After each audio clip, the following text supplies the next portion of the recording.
I have come here to chew bubblegum and podcast. And I'm all out of bubblegum. I mean, there's no choice. I just have to, no choice. Have to do it. Look, there's a white line. I'm going to walk it. He improvised that.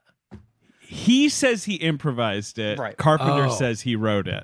But Carpenter is also like, but it's his line, man. I mean, it wouldn't work without him. It is funny. They both agree that he wrote it. The disagreement is that Roddy claimed that he came up with it on the day, and Carpenter claimed that he was going through Roddy's notebook of like a bunch of wrestling promo lines because he would just idly write down. He would idly write down lines for promos, and he saw that in there one day and went like, "That's good." A lot of them, I mean, feel like. You look like your head fell in the cheese dip back in 1957. Like that, I know it's pointed at that specific woman with that hairdo, but that also feels like something that could have been in his promo book. Yeah, definitely. That's just now funny to think about. Just sort of like a big wrestler with like a little moleskin just writing down badass slams. That's what it feels like. Anytime it occurs. Yeah. Like he goes to the valet and he just like dunks on somebody and then writes it down. I mean, that's good. That's good. Yeah, that was good what I said to that guy when I insulted him. That was good. I know it's part of a bigger line, but telling someone to start eating that trash can is another incredible one. Hey, Ben. What? You better produce this podcast or start eating that trash can. Damn. All right. You mean business. Look, our guests today are gentlemen, but they should loosen up because we, of course, like people to speak before they're introduced on this show. Right. Not like they're very strict and regimented show, where the guest is always quiet. Right. It's a very formalized show. Yeah. Right. Yes. Right. Life's a bitch and she's back in heat. Sorry. That's another one. That feels like that had to be a Roddy promo line, right? It sounds like it. It's a great line. They're very different than Carpenter one-liners. Doesn't Duke Nukem steal the bubblegum line? Am I making that up? Right? He does. No, I was going to say this. So this is how I found out about They Live was via Duke Nukem. Wow. Duke Nukem 3D, the first-person shooter where the player character Duke Nukem literally just he has all these quips, and these quips are just stolen from movies. So he literally will just be like, "Go ahead, make my day." Or he says, "Yippee-ki-yay, motherfucker." And one of his lines was I wrote it down because the game mangles it a little bit, but in the game he says, "It's time to kick ass and chew bubblegum, and I'm all out of gum." And me and my friend John Savi, who both played this game, would quote this line to each other, and that's how we backed into our knowledge of the movie They Live. Because we're like, what's that from? Oh, it's from They Live. What would you They quote Live it? on VHS. What were you about to do before you quoted that line is my question. Get our asses kicked. And you also had plenty of gum. Yeah, lots of gum. Also, by the way, go ahead and make my day actually was Duke Nukem first. Right. Clint stole that. He was such a Nukem head. That's why.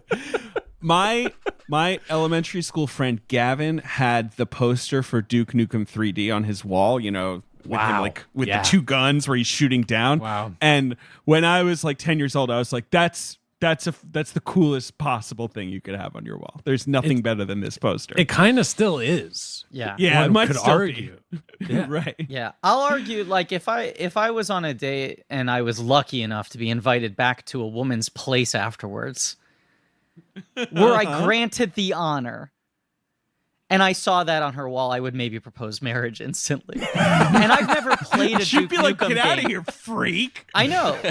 It should be like, it's a get test. married? It's a test, and you failed. No, but if you walked into someone's apartment and they had a Duke Nukem 3D poster in the year 2021, Right.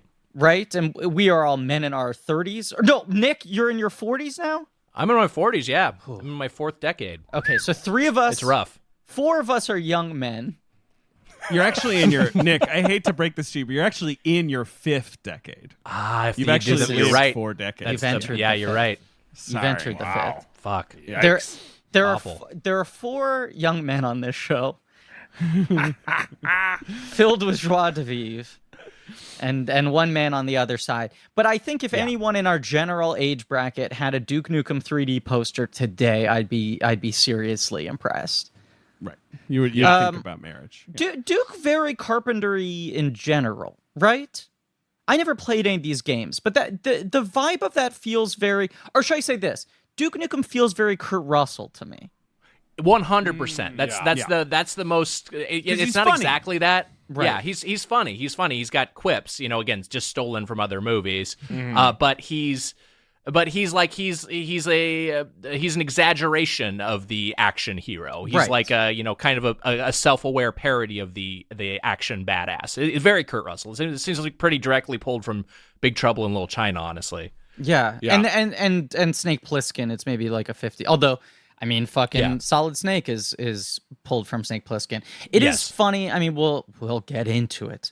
But for a movie that is so kind of anti-capitalist, the biggest running theme I feel across the 10 episodes we've done so far, these couple of months we've already spent digging into Carpenter, is every single episode, every bit of research we do, there is at least 2 anecdotes about him being angry that he didn't get paid for something. Right.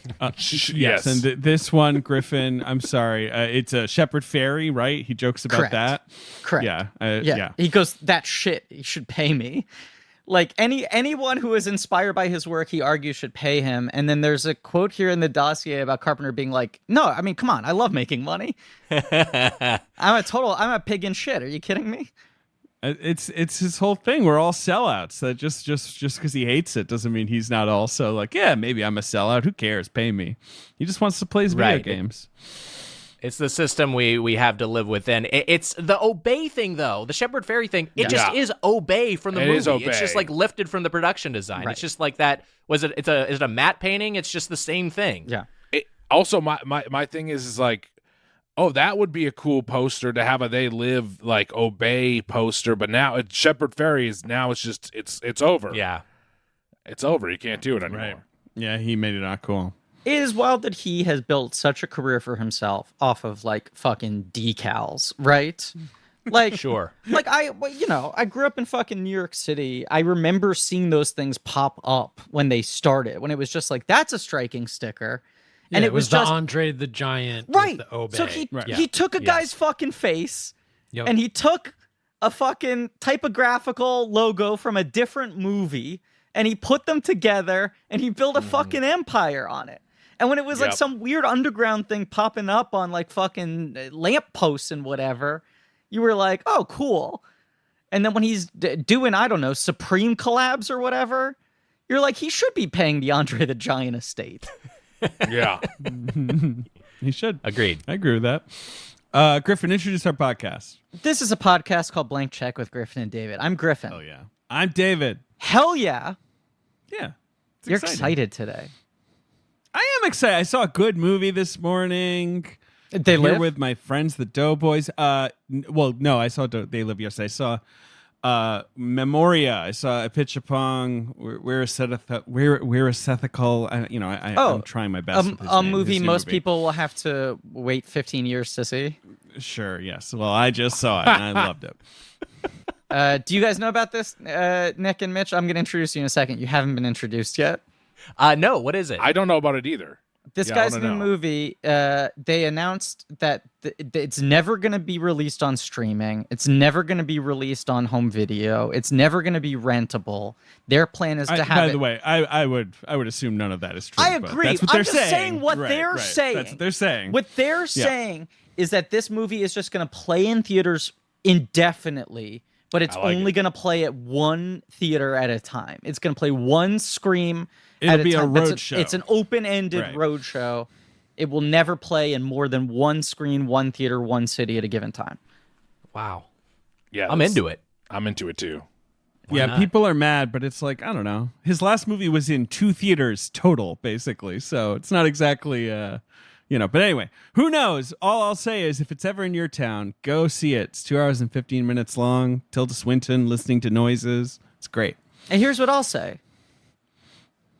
This is a podcast about filmographies, directors who have massive success early on in their careers and are given a series of blank checks to make whatever crazy passion projects they want. And sometimes those checks clear, and sometimes they bounce. Baby! Yes. This is a mini-series on the films of John Carpenter. It's called They Podcast. We have finally arrived at the titular movie. Wow. You guys got the title movie. What an honor. We got the title movie. Eliciting those famous double wows. Joining us today, of course, Nick Wiger, Mike Mitchell, the Doughboys. Wow. Hi. Hi. Thank you for having us. This is Thanks very for having exciting. us. Thank you for returning to the show. We should note, always a thrill to be here. We should note that Griffin is wearing sunglasses I'm just during checking. this record. I'm just checking. Just checking. I just, I want to be I hope safe. you like the look of my skull and robot eyes. I do. Because, Well, that's what it looks like when I take the sunglasses off. oh, okay. Yeah. God, I wish I looked like a skeleton. These guys, they're my inspiration. I'd love to be a They- walking yeah. skeleton man. Great bone structure. Right. It's like Striking. unbelievable cheekbones. Very striking. What I guess that is a good question of what these aliens are and like what are the, because they are kind of bony, but they are a little bug-like. It's kind of hard to put your finger on what type of aliens we're looking at But here. you see one of them naked at the end there, and That he's is just true. a guy kind of painted green and red, right? Like he's basically humanoid, Blue, right? blue and red, right? Blue and red. Yeah. Yeah. It's an incredible color scheme. It is. It's cool. and an incredible ending, by the way. It's Great that's such ending. a fantastic ending to the movie. Ending on boobs. That's Carpenter. He's like, I'll end on the boobs. I'm going to draw you in with the boobs. It's right at the end. Send them home horny. Yeah. Gotta send Send them home horny. That's Carpenter's favorite move is to leave every audience member in a position where it's difficult for them to leave the theater. Where you're trying to figure out like how do you Don't stand worry. up exactly. I'll run the credits slow, you freaks. You'll have a minute. This film is They Yes. Live. It came out in 1988. It rules. It's a cool movie for cool people. And it's at the end of a run of 1, 2, 3, 4, 5, 6, 7, 8, 9, 10, 11. So it's 11 theatrical movies. I'm ignoring the 2 TV movies. But that is a basically unimpeachable run. A run of I 11 would movies. say so. Where you would basically you could argue about any of them, like that's my favorite of all the great movies. Like maybe it's a little weird if you're picking like Christine or whatever, but like, I'll hear you out. This was a debate being had on the Blank Check on the subreddit Reddit. recently of is there a stronger run we have ever covered / is there a stronger director run Unbroken that has ever existed? It's the unbrokenness. Wow. Right. The least generous version of it is you start it with Halloween, right? If you want to say like Dark Star's a little more of an acquired taste. Assault on Precinct 13 is like so nasty and rough and tumble. Not everyone might agree on that being a masterpiece, although I would. But yes, pretty much up until this point, like Memoirs of Invisible Man is his first outright stinker. That's the one that you would be really weird if you even said it was good. Like that would be a really out there take. I don't know what you guys think. Right. I want, like I'll just read them out to you guys. I'm sure you know. But yeah, Dark Star, Precinct 13, Halloween, The Fog, Escape from New York, The Thing, Christine, Starman, Big Trouble in Little China, Prince of Darkness, and They Live. That's the run. Where there's not a bad movie. Yeah, I agree. It's unimpeachable. Now, I believe Mitch's favorite Carpenter is The Thing. Yeah. One of his favorite movies ever. I go Starman. You love Starman. But That I makes a love lot of Starman. I'm sorry. I'm not trying to be funny here, but that makes a lot of sense. Starman, of course, a man imitating human experience, talking funny. Right. Only grounded by his relationship to his Erstat's wife. Nick, have you always loved Starman? Like, did you see that like as a kid or as a teen or whatever and love it, or did you come to it later? Did you watch it as an alien baby on the floor trying to figure out what to... Right. It was your parents had it running projected on the wall in the background and you slowly morphed into it? Yes, let me figure out how to puppet this meat suit. I was I saw it as a kid. I saw it as a kid a few times. Rewatched it as an adult. Holds up. Yeah, I listened to your guys' episode about it. I mean, I love it. And I'll also say this. I like the sex scene in Starman. Me too. I like that they fuck. Yeah, it's good. I'm glad they fuck. Yes. Yeah. Most movies should have a sex scene, in my opinion. There's weird anti-sex scene discourse sometimes, but most movies, what? why not? I'm glad that they fucking and they live. I'm glad that happens at the end. I'm glad that the alien fucks the lady. Yep. That we've Yes. the two characters we just met. So I'm with you, Wags. Yeah. This is a 9 out of 10, but I got one complaint, and then last scene you're like 10 out of 10. Yeah. Well, Dad was checking his watch a little bit Right. and then perks up right at the end like, oh boy, all right. It is bizarre the way that argument pops up again on Twitter every 4 days of just someone very boldly saying, I know no one asked me, but I think that no sex scenes should exist ever. People love to say stuff like that. The Thing is in my top, God, it could be top 5 favorite movies, but top 10 for sure.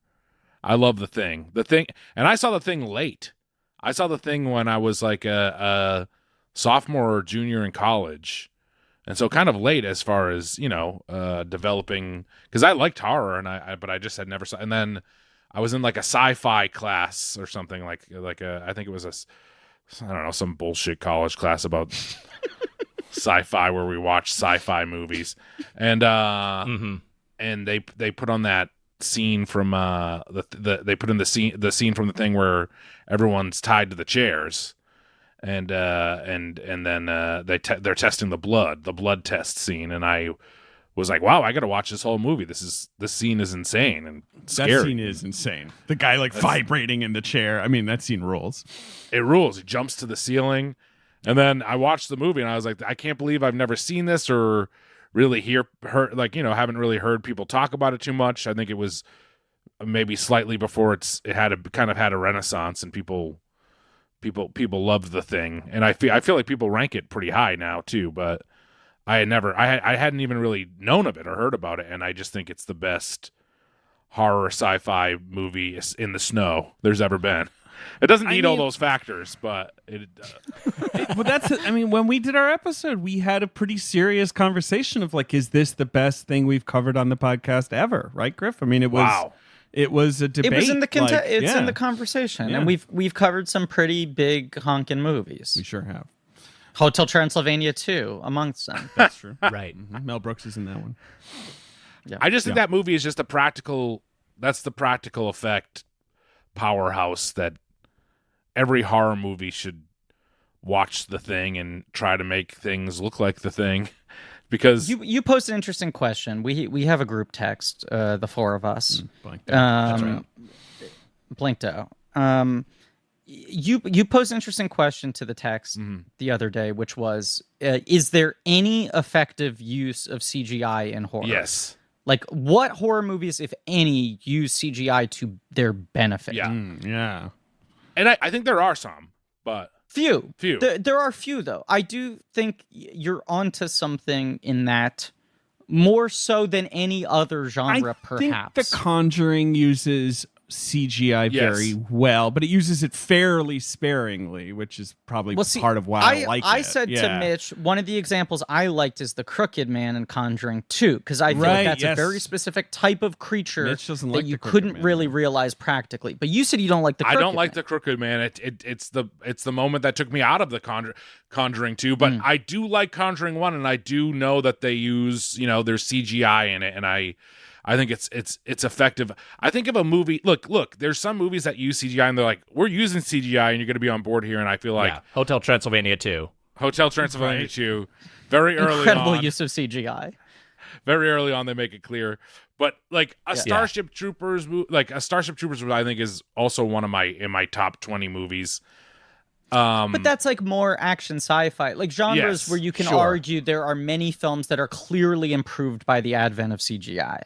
Horror maybe benefits from tactility. Well, I know this movie is flawed and it's not a great movie, but I do think the first It... Wait, they live? No, They Live rules. Oh, no, I'm sorry. First It okay. uses CG. That's like to me a fun CG blockbuster horror movie, right? Like that's sort of like the good version of it, right? You know, that's a half and halfer for me. There are moments where I great. wish they scaled it back, and there are moments they use CGI in a way you could not use any other methods to achieve.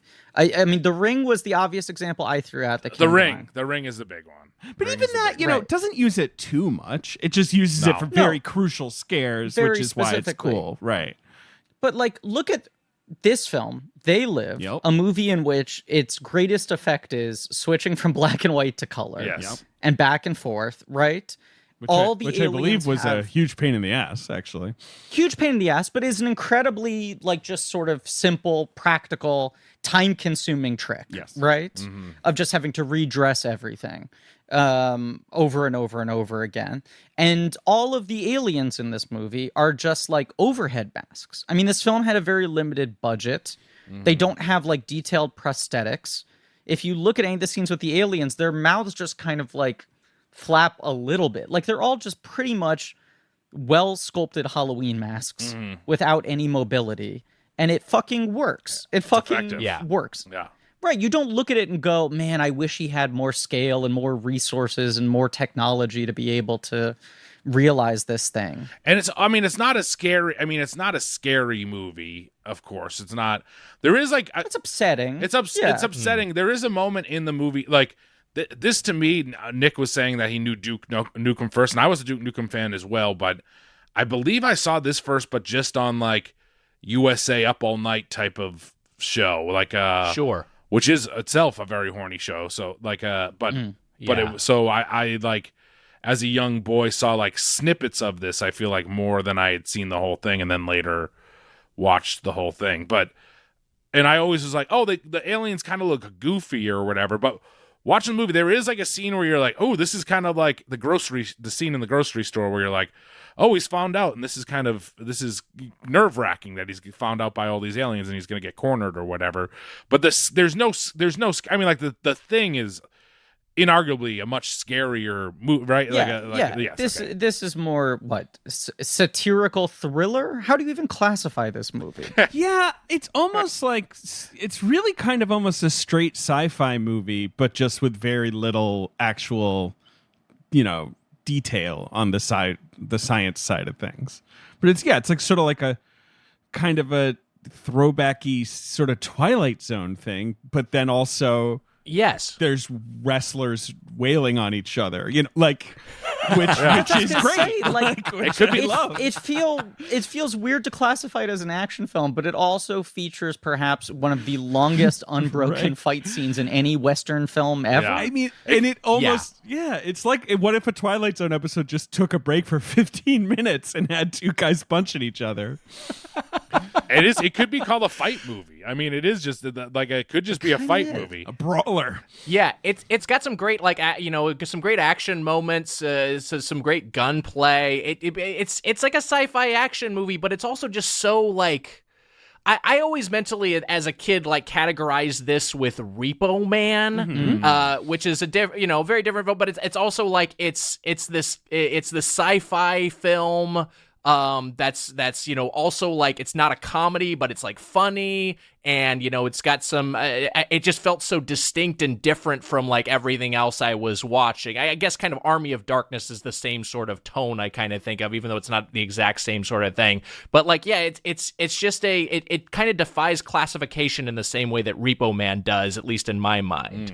Which is part of why I like it, part of why I love it. It's also such an angry movie. Yes. I mean, like, Carpenter's grumpiness is a thing we've talked about a lot across these episodes, but this is like the only movie he's made that he has acknowledged is like a message movie. It's like a primal scream. Sort of like he's just like grabbing you and yelling in your face. Unlike the others. And that gives it such an odd vibe as opposed to some of the other movies you mentioned, Nick, that feel a little more like anarchic, Sure. No, this is stridently anti-capitalist. And that was the thing, I've only ever seen this movie before this most recent viewing, the way it was meant to be seen on Peacock. I'd only ever seen this movie in 4:3 on VHS.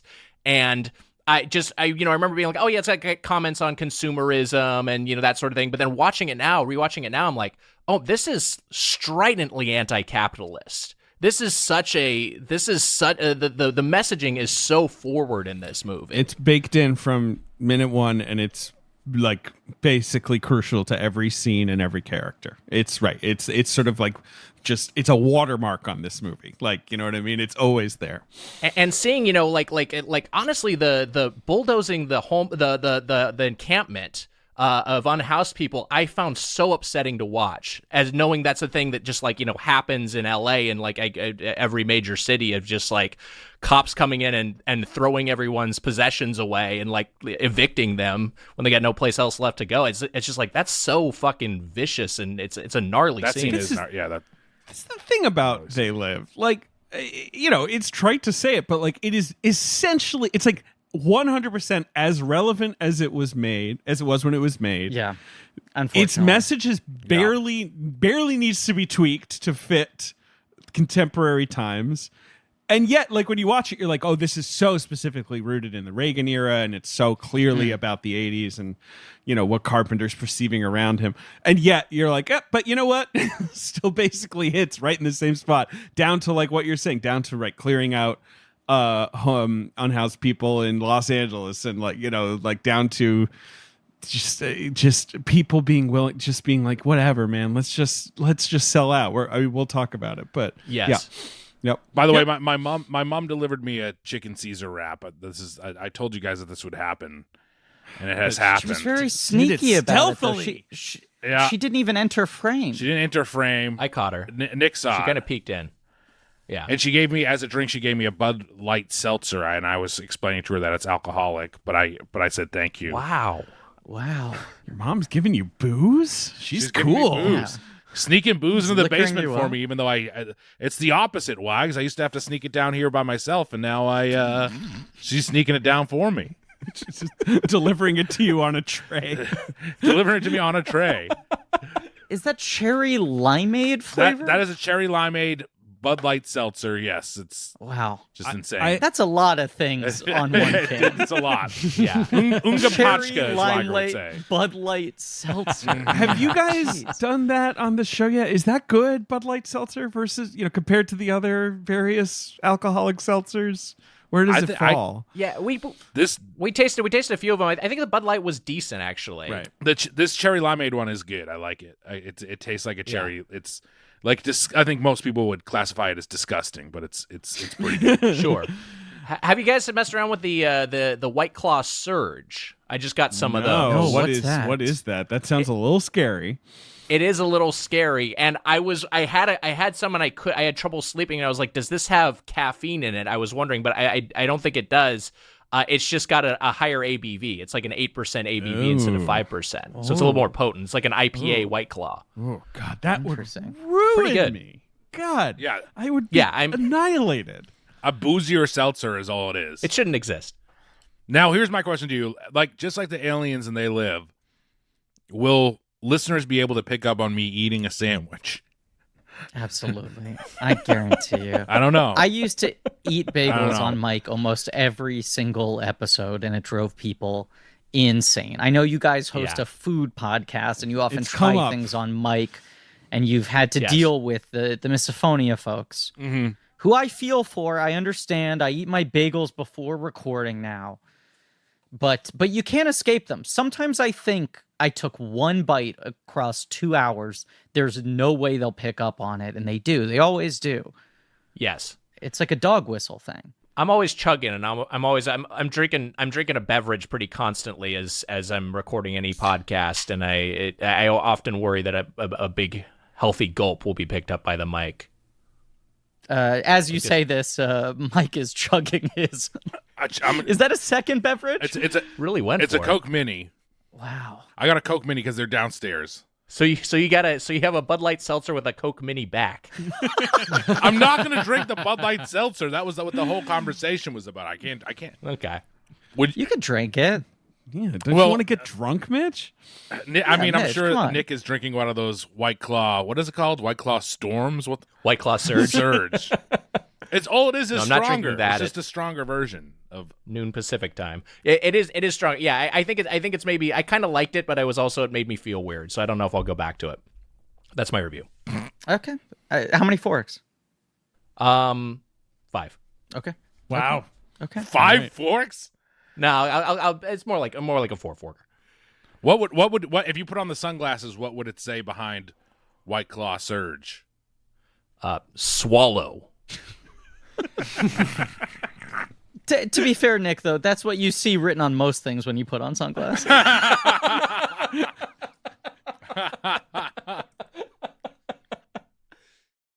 Bring, bring. Telephone ringing. Probably a normal person on the other end of the line. Click. Hello.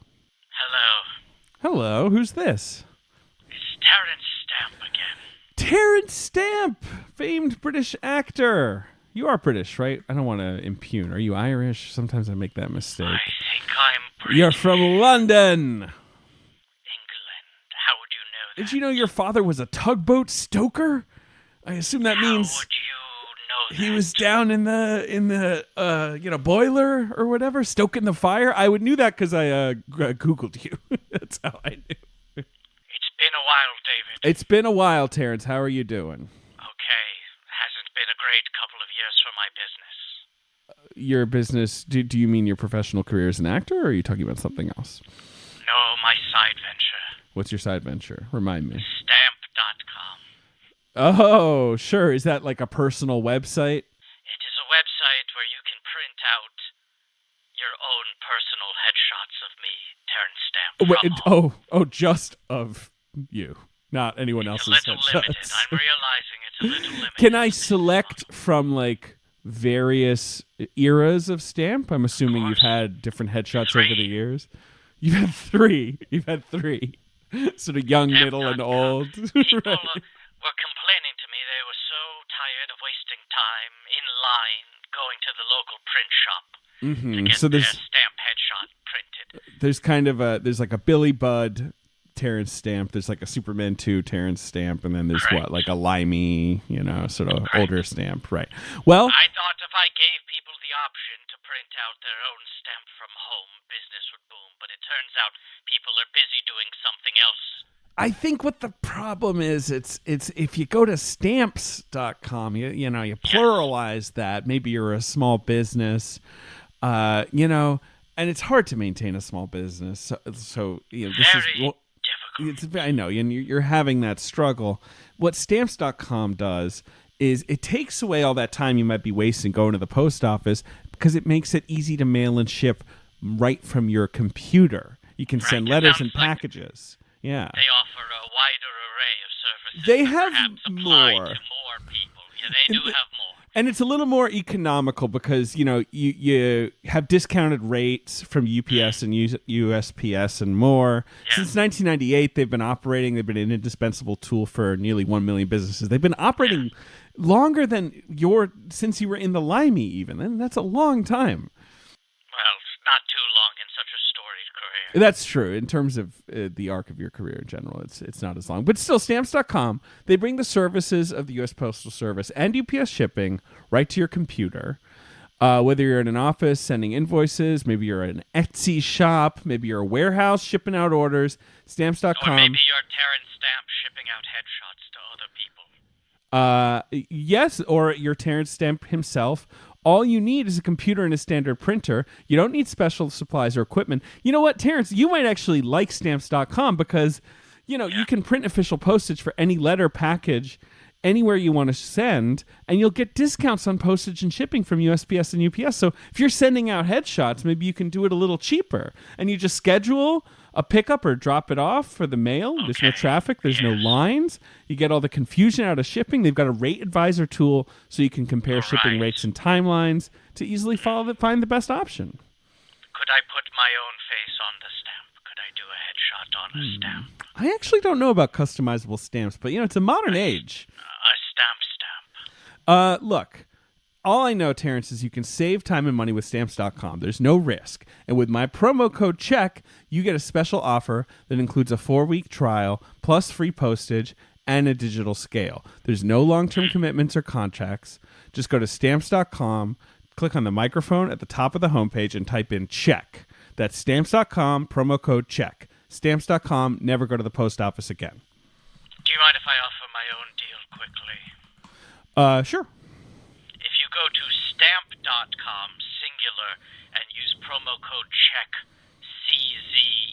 CZECH. Oh, the country, sure. Yes, The first part of the country's name, yeah. You get a 30% upcharge. Well, that's all fine, but stamps.com promo code check is going to get you that special offer 4-week trial plus free postage and digital scale. Stamps.com promo code check. Thank you for calling in. Academy Award nominee Terence Stamp, ladies and gentlemen. My business is not going well. I should have stuck to acting. You're in the last night in Soho this year. I'm excited to see you. This movie is so angry and dark. It's an angry. Yeah.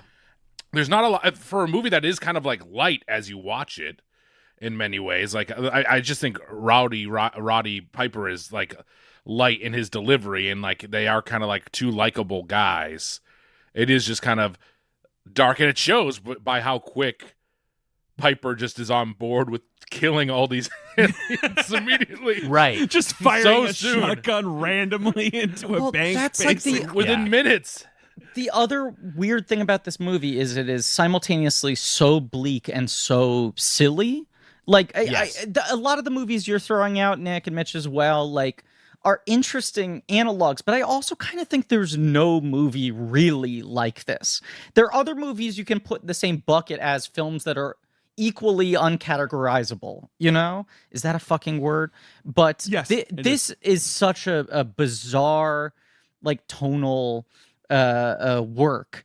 And I just remember for how angry it is, for how bleak it is, for how pointed it is, you know, you read all the reviews at the time and people criticize the movie for being so aggressively unsubtle, right? Which, like, who cares? It doesn't need to be. I think subtlety is so greatly overrated, especially in genre film. Agreed. And it's a thing that I feel like critics maybe a little bit less so now, but often like to sort of like poo-poo is like, well, I understood exactly what this movie was saying. They like to be smarter than a movie. It is my main complaint about much of criticism. You know, you're not smarter than something. Can't you do unsubtle in a good way? Like, don't some people do unsubtle in a bad way, and then he does unsubtle in a good way? Like, it feels right. While you're watching it, and there is that huge the black and white contrast which you were talking about. It works so well. It was a pain in the ass. Why does it fucking need to be subtle? It's like sometimes you go broad with something so you don't have to waste time like carefully building, you know, a nuanced argument in between the lines over hours. It's just like, get the fucking thing out of the way, you know? Well, but what you're saying, Griff, and I agree with you, I think, is that, like, yes, this movie is unsubtle, but if this movie was deadly serious and very, like, kind of high on its, you know, sort of like, don't you get it, man? You know, it might be a little more tiresome. And the fact that this movie is sort of fun and goofy and just like pulpy, you know, just like a dime store paperback that you can like finish quickly and have fun with. That's why the message works. It actually is incredibly consumable Hollywood entertainment that's making fun of consumption. It's the Total Recall thing. It's when you remake Total Recall to be like kind of the dark, gritty version, it's not as fun and it doesn't work as well as. I know there's fans of the remake, but like there aren't. What? No, there's not one. There's not one. I am not. I just don't want. I always offend people when I say something sucks. The remake sucks. I didn't like it. Truly challenge. One person. I am the world's biggest Colin Farrell fan, and I have seen the Total Recall remake. One person to even give me that movie is okay. Len Wiseman fucking hates that movie. Yeah, Len Wiseman's like, drive me out of Hollywood. I don't deserve another job after that shit. I made this? They don't even go to Mars. They don't even go to Mars in that movie. Go to Mars. The three-breasted woman is completely unjustified. Like without the mutant element, it's just like this is just a callback to the first movie, but there's no reason for this to exist in this if people aren't being mutated. That's my least favorite thing in the world when a remake or a sequel takes out everything that was kind of fundamental to a thing, but then puts in the fucking dumb Easter egg iconography of like, well, we had to put the three-breasted woman in. And you're like, removed from all context? What the fuck are you talking? I mean, this was such a big gripe for me. But what Live Free or Die Hard? The fourth one? Oh, yeah. Another Len Wiseman movie. Another Great Len title. Wiseman movie. You're making me realize maybe he's like the fucking worst at this. But no, there's the scene at the end where like he has fucking Timothy Olyphant's cyber villain has John McClane at gunpoint.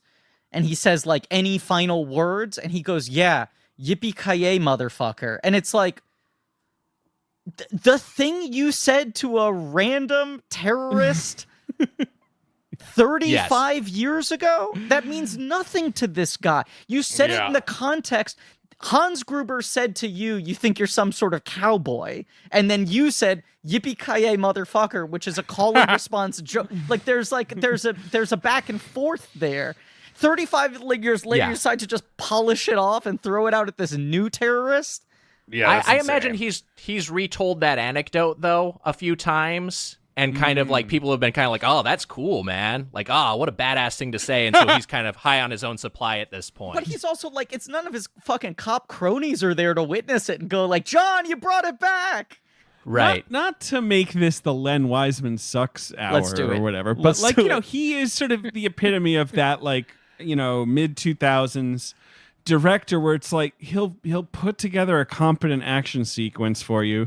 He'll run out, you know, and greet the crowd at Comic-Con and be like, "Don't worry, like we're getting the three-breasted woman in there for you guys," you know, like, and he has no ideas. Like he's just like that. He'll make you a very generic sequel that no one will remember or like. That's what he's there for. Wags, didn't you when you were in the theater when you saw the remake?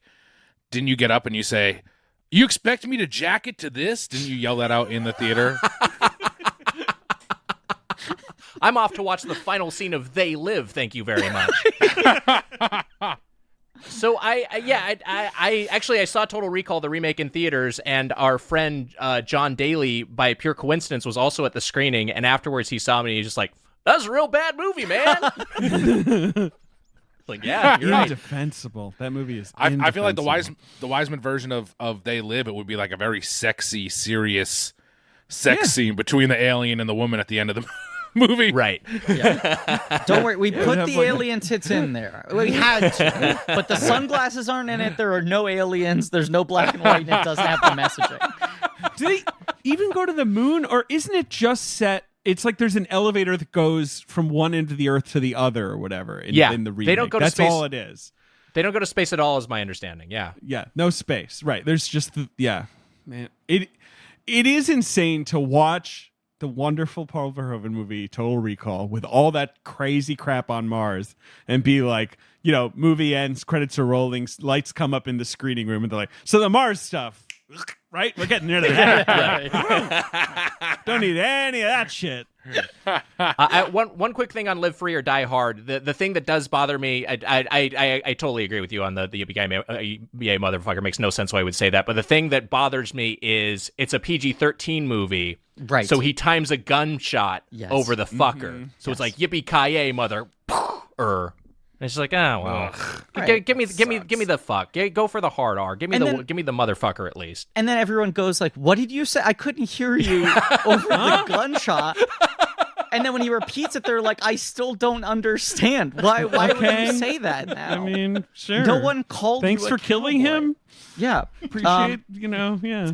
I just want to call out in 2010, Eric Newman, who produced the Thing prequel, is I guess maybe not currently, but at one point was the showrunner of Narcos, but also is the son of Randy Newman. He is the son of Randy Newman. He has produced many movies. He produced Children of Men, and he produced the Snyder Dawn of the Dead.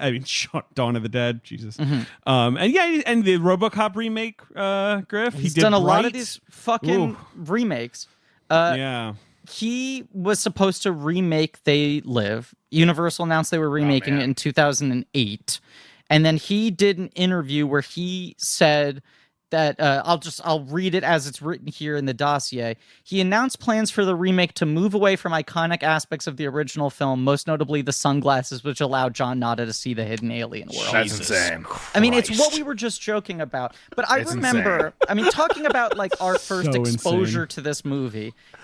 The way I became aware of this movie, my father was like a huge WWF guy in the 80s. That was one of his main vices. He would drag my mother to wrestling. Oh, yes. That's awesome. Your mom went to see like Macho Man Randy Savage live? Like your mother? I've met your mother. It is very hard to imagine her in a WWE crowd in the 80s. Looks like a doll made out of porcelain and paper. Yes, a very small woman. A very fragile woman. I'll tell this anecdote very briefly, but my father in the 80s worked for this guy named Lewis Allen, who was primarily a Broadway producer who had done like Annie and other stuff, and then was sort of branching out into movies. And he had this big idea that he wanted to do the world's first one-man show. I might have mentioned this on the podcast before, but his idea was he wanted to use like the audio animatronic technology from Disney and do like a Great Moments with Mr. Lincoln, but on Broadway. Have a Broadway show that was performed by a robot where you'd never had to pay a performer and the robot would just do however many shows a day and you could just like fill the house, right? You'd make back the costs because you could do 10 performances a day rather than one a night or whatever. And his idea was to do it with Andy Warhol. He thought Andy Warhol was the most interesting guy to build a robot one-man show around and that he would be into the weird like pop kitsch aspect of it. So they got pretty far along developing a robot one-man show with Andy Warhol and did like tests and made prototype robots, and all of them were just like too disturbing. I think the technology wasn't there and they couldn't figure out the execution and how to do one long enough and all this sort of shit. But there is, in Andy Warhol's like published diaries, there is an entry about my father, who was like the kid in the office for this guy, taking Andy Warhol to WrestleMania with my mother. Wow. There was a date where Andy Warhol was the third wheel. Holy shit. To my parents, an 80s wrestling match. Holy shit. Unbelievable. That I did not know. I remember the Andy Warhol robot, but Yes. And did they have a good time? I mean, my mom does the impression of him, which is just like, wow, I can't believe these outfits. Look at that guy. That's incredible. Well, to get to They Live, He was stunned. As we've mentioned, John Carpenter met Alice Cooper at WrestleMania 3, which is why Alice Cooper is in Prince of Darkness. He also met Roddy Piper at WrestleMania 3. WrestleMania, which was in Detroit. The poster, it seems like Hulk Hogan and Andre the Giant were the main event for that one. But this is a huge WrestleMania. That is the origin story for They Live, is just John Carpenter going to WrestleMania. That's wild. And also, I gotta say, a possibility if Roddy Piper's career got bigger, that he'd maybe be one of the best actors. I mean, like, I know that there's some there's some moments where dialogue is a little stilted in this, and I know that he doesn't have like the charm of like, you know, The Rock is The Rock, and he's gigantic, but he's undeniably he has charm and people like him. Absolutely. He's so very charismatic. So my question is, could he have been the best actor of all the WWE superstars? He's up there. I think he's good. Griff, you've got your take on the best actor wrestler, right? I assume it's still the same take. I think it's Batista, but I think Batista's good. I think Roddy perhaps had the same potential that Batista did. I think he was and perhaps then he just, not after given... this gets shunted to like straight to video stuff or whatever. Yes. Right. I think because I mean this and Hell Comes to Frogtown are the same year. Yes. And then he never really gets a good movie again after this. And I think like, you know, there are, as you said, Mitch, some moments of greenness in this, but he totally works. And the things that he supplies that like a more traditional actor could not greatly outweigh his lack of experience in very brief moments. But I do think there is a sense of depth to him that was totally untapped for the rest of his career in a way that's kind of depressing. Yes. Well, he does a lot without saying a lot is kind of is the fun thing watching him and I mean maybe intentional on Carpenter's part and you know maybe some of the stuff was a little too green, but I feel like it's funny because like even the way he delivers that bubblegum line is maybe like kind of like one of the more stilted things. I think when him and Keith David are just talking, I'm like, he's good. He's natural. He feels like he feels like an average guy. He feels like a regular person, which is, you know, with a lot of wrestlers, I feel like it's a hard thing to pull off. So I think he's awesome in this. And yeah, he's a little green, but he's perfectly, you know, at that nexus of a guy who seems like he's maybe, you know, down on his luck, but is also an invincible badass. Like he's able to live in both of those. And you mentioned, Mitch, that he has some sequences without much dialogue. I think his performance when he first gets the sunglasses and is like tentative about putting them on and then putting them back on and off repeatedly at the newsstand. I think it's so good. And I think that like he carries that sequence so well. I mean, that's you know, I think Carpenter's really clever in the way he cast this movie, but you have this film that's like sort of a two-hander, and you cast a classically trained Juilliard guy and a professional wrestler. Right. But there is weird overlap in the sort of like methodical training that both of these guys have done. There's a level of precision, you know? Roddy is someone who knows how to communicate so much through physicality.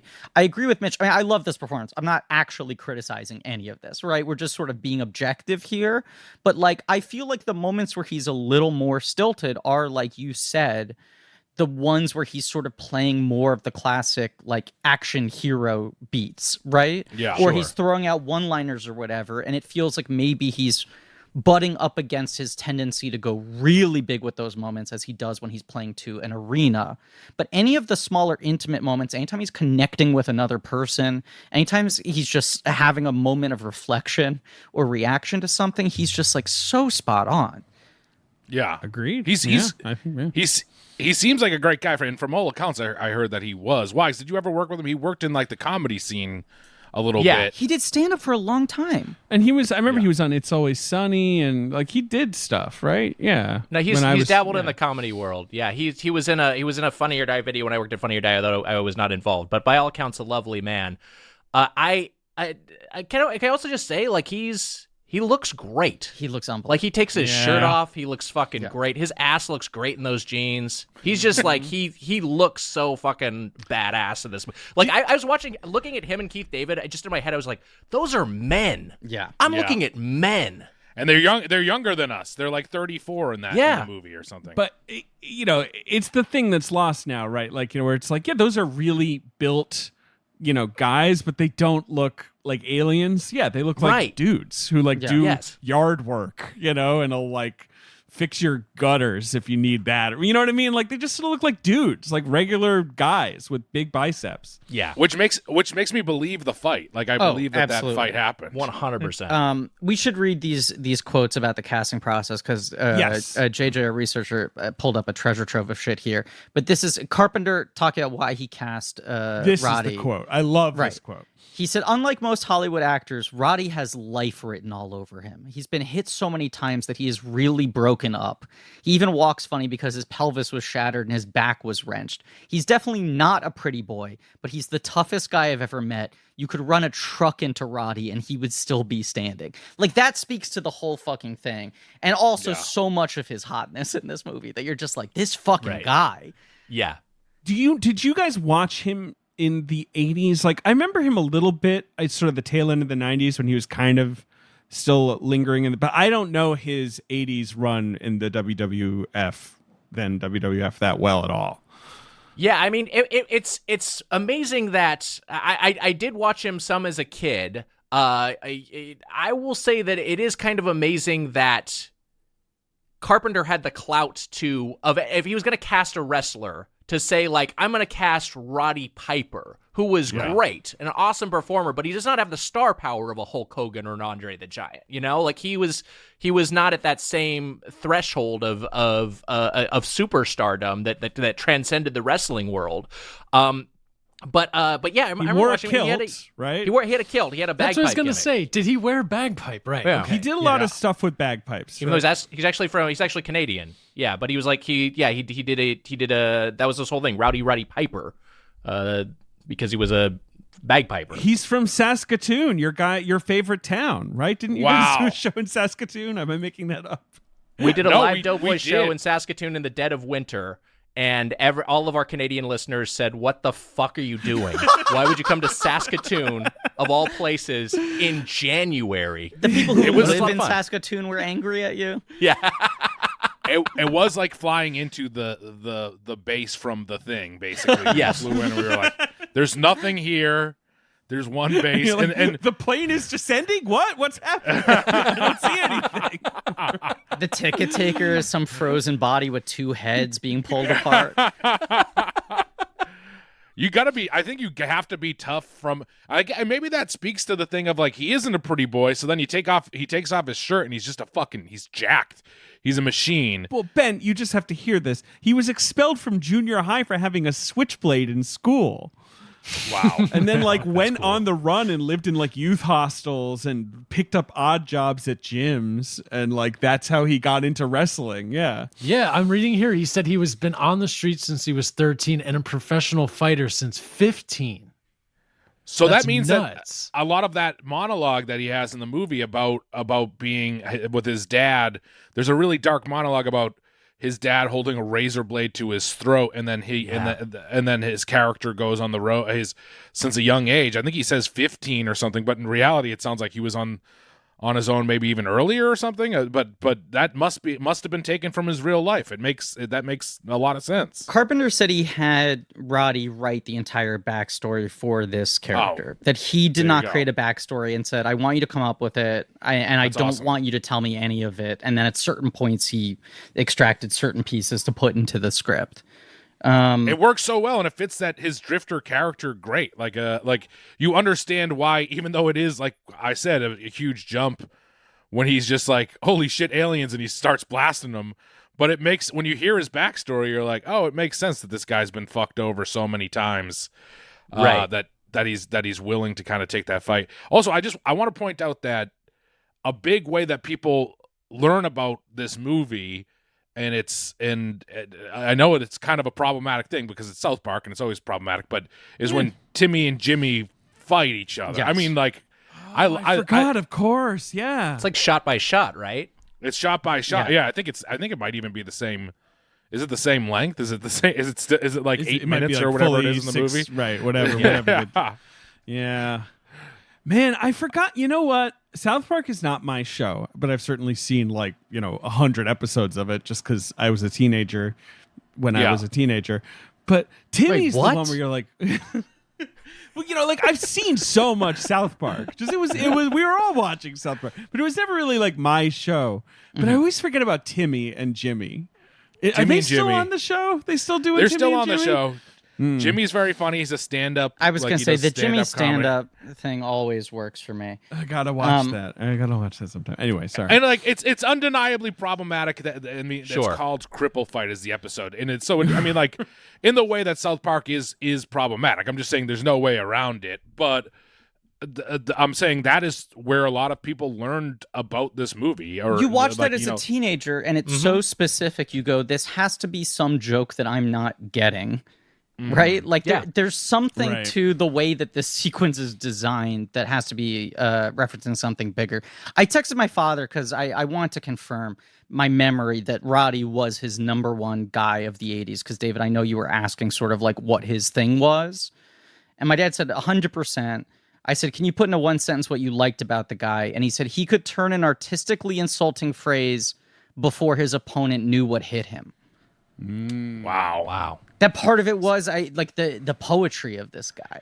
Right. So even if Hogan or Andre the Giant or whatever was more physically imposing, Roddy was just great in the with his dialogue, with his character, all that stuff. And that there was a soul to him. Like, I mean, he's a blue collar guy. He just has that resonating off him. Yeah, definitely. But the way I remember hearing about this movie for the first time is my father making some reference to it. And I said, what are you talking about? And he went, there's a movie. He might have said the line. He might have said, I'm here to kick ass and chew bubblegum. I'm all out of bubblegum. I said, what's that? He said, that's from They Live. I said, what is that? And he said, it's a movie in which 80s wrestler Roddy Piper wears sunglasses that show him who on earth are aliens. And you just go like, how is that a thing? What are you talking about? Right, but that just like burned into my brain of like, that's a movie? And he was like, John Carpenter made it. And I was like, a serious person made that? It's like the Bart versus the Space Mutants video game. Did anyone ever play Bart versus the Space Mutants? Where you put on the sunglasses, you see the aliens. Bad game. You're right. That's the same premise. That game is dog shit. But it's but yeah, it's the same thing. It came after They Live, so it's fully ripping off They Live. I just had to check. For sure. Yeah. Can I tell you my deep thought about the fight? Please. Yes. I mean, it's not that deep, and I'm sure many people have made this point. Well, before. you just told us it's a deep thought, so we're expecting a pretty serious level of depth here, Mitch. It's deep for me. How does that change it at all? Okay. Yeah, okay. Adjusted accordingly. It was long. Yuck. Is that what you want from me? Sure went on. In a movie that's about like class and the haves and the have-nots, it's, I think, a very intentional thing that a white man and a black man are fighting, especially for so long. Like, I think there might be something to the reason that the fight is as long as it is between two different races while they're fighting, instead of fighting the real enemy, which is these elite like this elite class. And I think and in my mind, I'm like, of course that's intentional. It's got to be. And then maybe he'd hear this and be like, no, it's just I liked the action of the fight or whatever. But in my head, that's what it's all about. And they're fighting over garbage. Like they're fighting over garbage in an alleyway. Yes. Yeah. So much garbage. Yeah. I really like after the fight. Because he definitely it definitely feels like they're trying to show this pan-racial group of oppressed people, like in the encampment. It's like it's everyone's kind of represented in the same sort of like miserable state. But what I like about that fight scene is, in the aftermath, like the fight scene's awesome, but the aftermath, just like where the two of them are just sort of playing like the regret of having like, fuck, we shouldn't have spent 10 minutes beating the living shit out of each other as they're like making their way to their hotel room. Yeah. It's just so great. And it just, and also like they really just feel so beaten down. Like it felt like you watch them go through it, and in the aftermath, it feels like they look like shit. They look like shit. When they're in the hotel, they look like shit. And by the way, Roddy is credited as Nada, which is Spanish for nothing. Which, so obviously there's a lot of the class stuff going on there. But Wax, did you think my point was pretty deep? Did you like it? I thought it was pretty. I thought your initial point that it was long was maybe a little better, but I mean, we can double back around to other stuff, but I feel like while we're here, let's just spend a solid, unbroken 5.5 minutes talking about the fight. What, David? No, I completely agree with you. I was about to say, I mean, my favorite thing that JJ found is the screenplay had a blank page that just said "the fight." And then the next page said, "The fight continues." One page, that's all it said. And then the next page said, "The fight continues." Like that, it's such a funny idea. That's great. And his thing was that, like, well, I used to love in Westerns where, like, two guys would just punch each other for 3 minutes. I've always wanted to do one of those in a movie. The Quiet Man is his big inspiration, apparently. I have not seen The Quiet Man. I have not either. Apparently there's a knockdown, drag-out fight in that one, I guess. Right. I think it was, like, he was ticking a bunch of boxes at the same time. I agree with you, Mitch, that I think ultimately he backed up into that deeper meaning behind the fight. But I think he was like, I've always wanted to do one of these in a movie. Just have a good fucking fist fight go on for too long. Two big dudes. Two big old dudes. I cast the right people. I have a fucking professional wrestler, and I have fucking Keith David, who's done like movement and dance training at Juilliard. They're both going to be able to get this choreography down. And it's also like, this is part of what was supposed to be a 4-picture deal where he could get whatever movie he wanted greenlit off of a 1-sentence synopsis, but the budgets were like capped at $3 million. I think this one went a little bit over. But it's essentially the same thing as Prince of Darkness. He pitched something very simple to Alive Films, and they approved it, and he got $3 million to make it. Right, and his pitch was probably the same thing my dad said to me, of like, guy puts on sunglasses, realizes there are aliens among us, you know?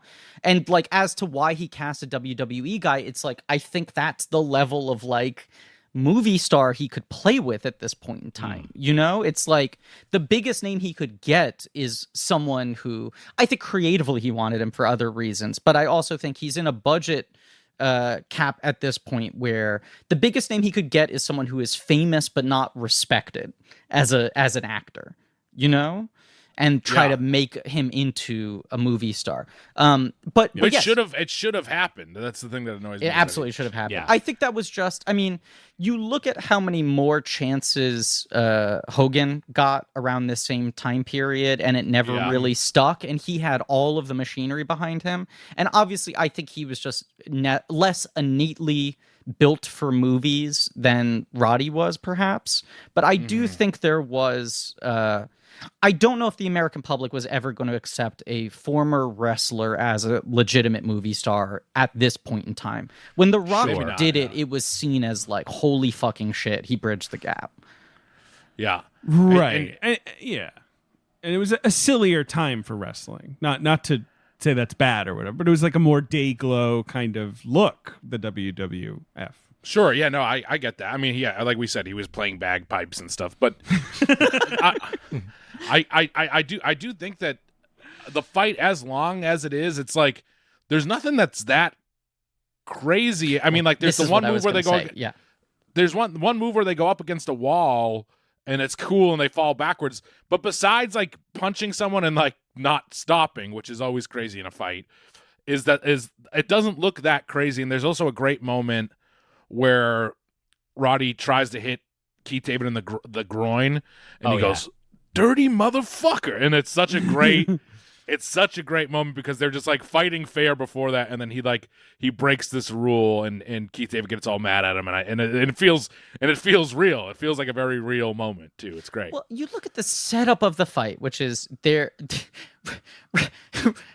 Roddy has just fallen out of a garbage truck, right? He has literally just fallen out of the backside of a garbage truck.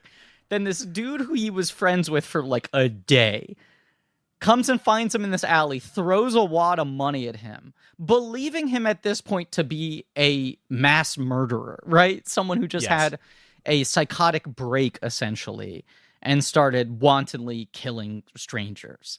But he still has enough sort of like, we're in the shit together respect for the guy, you know, the need to look out for the common man who's being ignored by everyone else, that he meets him in this fucking alley to throw money at him and walk away. And Roddy, covered in trash, right? Holding cheap plastic sunglasses is like, you gotta put these things on. And Keith David immediately goes to 100 and is like, fuck you, I'm not putting those on my face. And he's like, here, put them on. And then it's immediately punch, right? Like, it's like so quickly a full-on fist fight is broken out over, I don't want to put these on. I don't want to wear these sunglasses. I refuse. I understand that there's the larger implication of him being like, I don't want to get involved in your shit.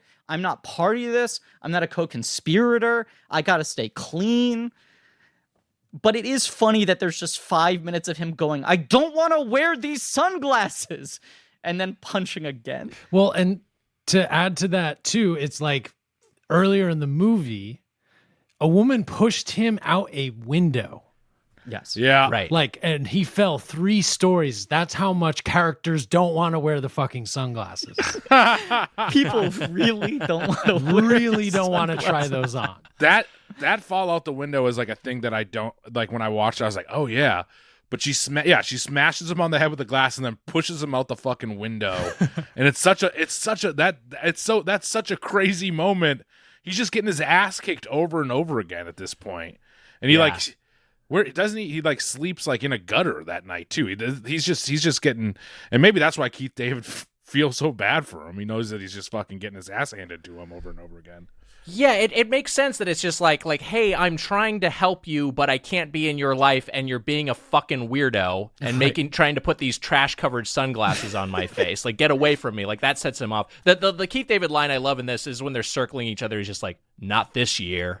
Yeah. Oh, that's so fucking good. It's so good. I just think beyond the fact that they're like two relatively normal looking guys, that like Roddy is as jacked as any normal person could be without you wondering how many hours a day do you spend in the gym, right? Yeah. Like he's right at that breaking point. It is the rare fight scene that moves at like the speed of a real fight. Right. With like with breathers. Yeah, definitely. A guy punches a guy, he like takes the punch, he recovers, then he throws a punch in response. They're not like sort of like, martial arting each other. No. And then there's a break. There's even like a moment where they have these breathers because as the fight goes on, they're both exhausted and in pain. Like a thing that fights never do, which is, the damage accumulates. Like usually fights ramp up and people become more and more superpowered the longer the fight goes on. And it's like by the end of it, it's so sloppy and it's taking all their energy to like sort of like, sideswipe the other guy. It's great. And to Wag's point, they are just like both men, Wags, like how you were saying, like, wow, that's like a man. So the reason that like when they fight like that, it makes sense to me because I'm like, all right, yeah, maybe these two men like this is like they've annoyed each other and they have to fight. Like in my mind, it works because they're both such alphas that I'm like, yeah, this is probably what would happen. They're tough fucking guys who live on the edge. Like they're doing what it takes to survive. The break moment where they sort of like regroup and they're catching their breaths and they're helping each other up, and then Roddy's like, but seriously, put on these sunglasses. Yeah. And then they just go back into the fight.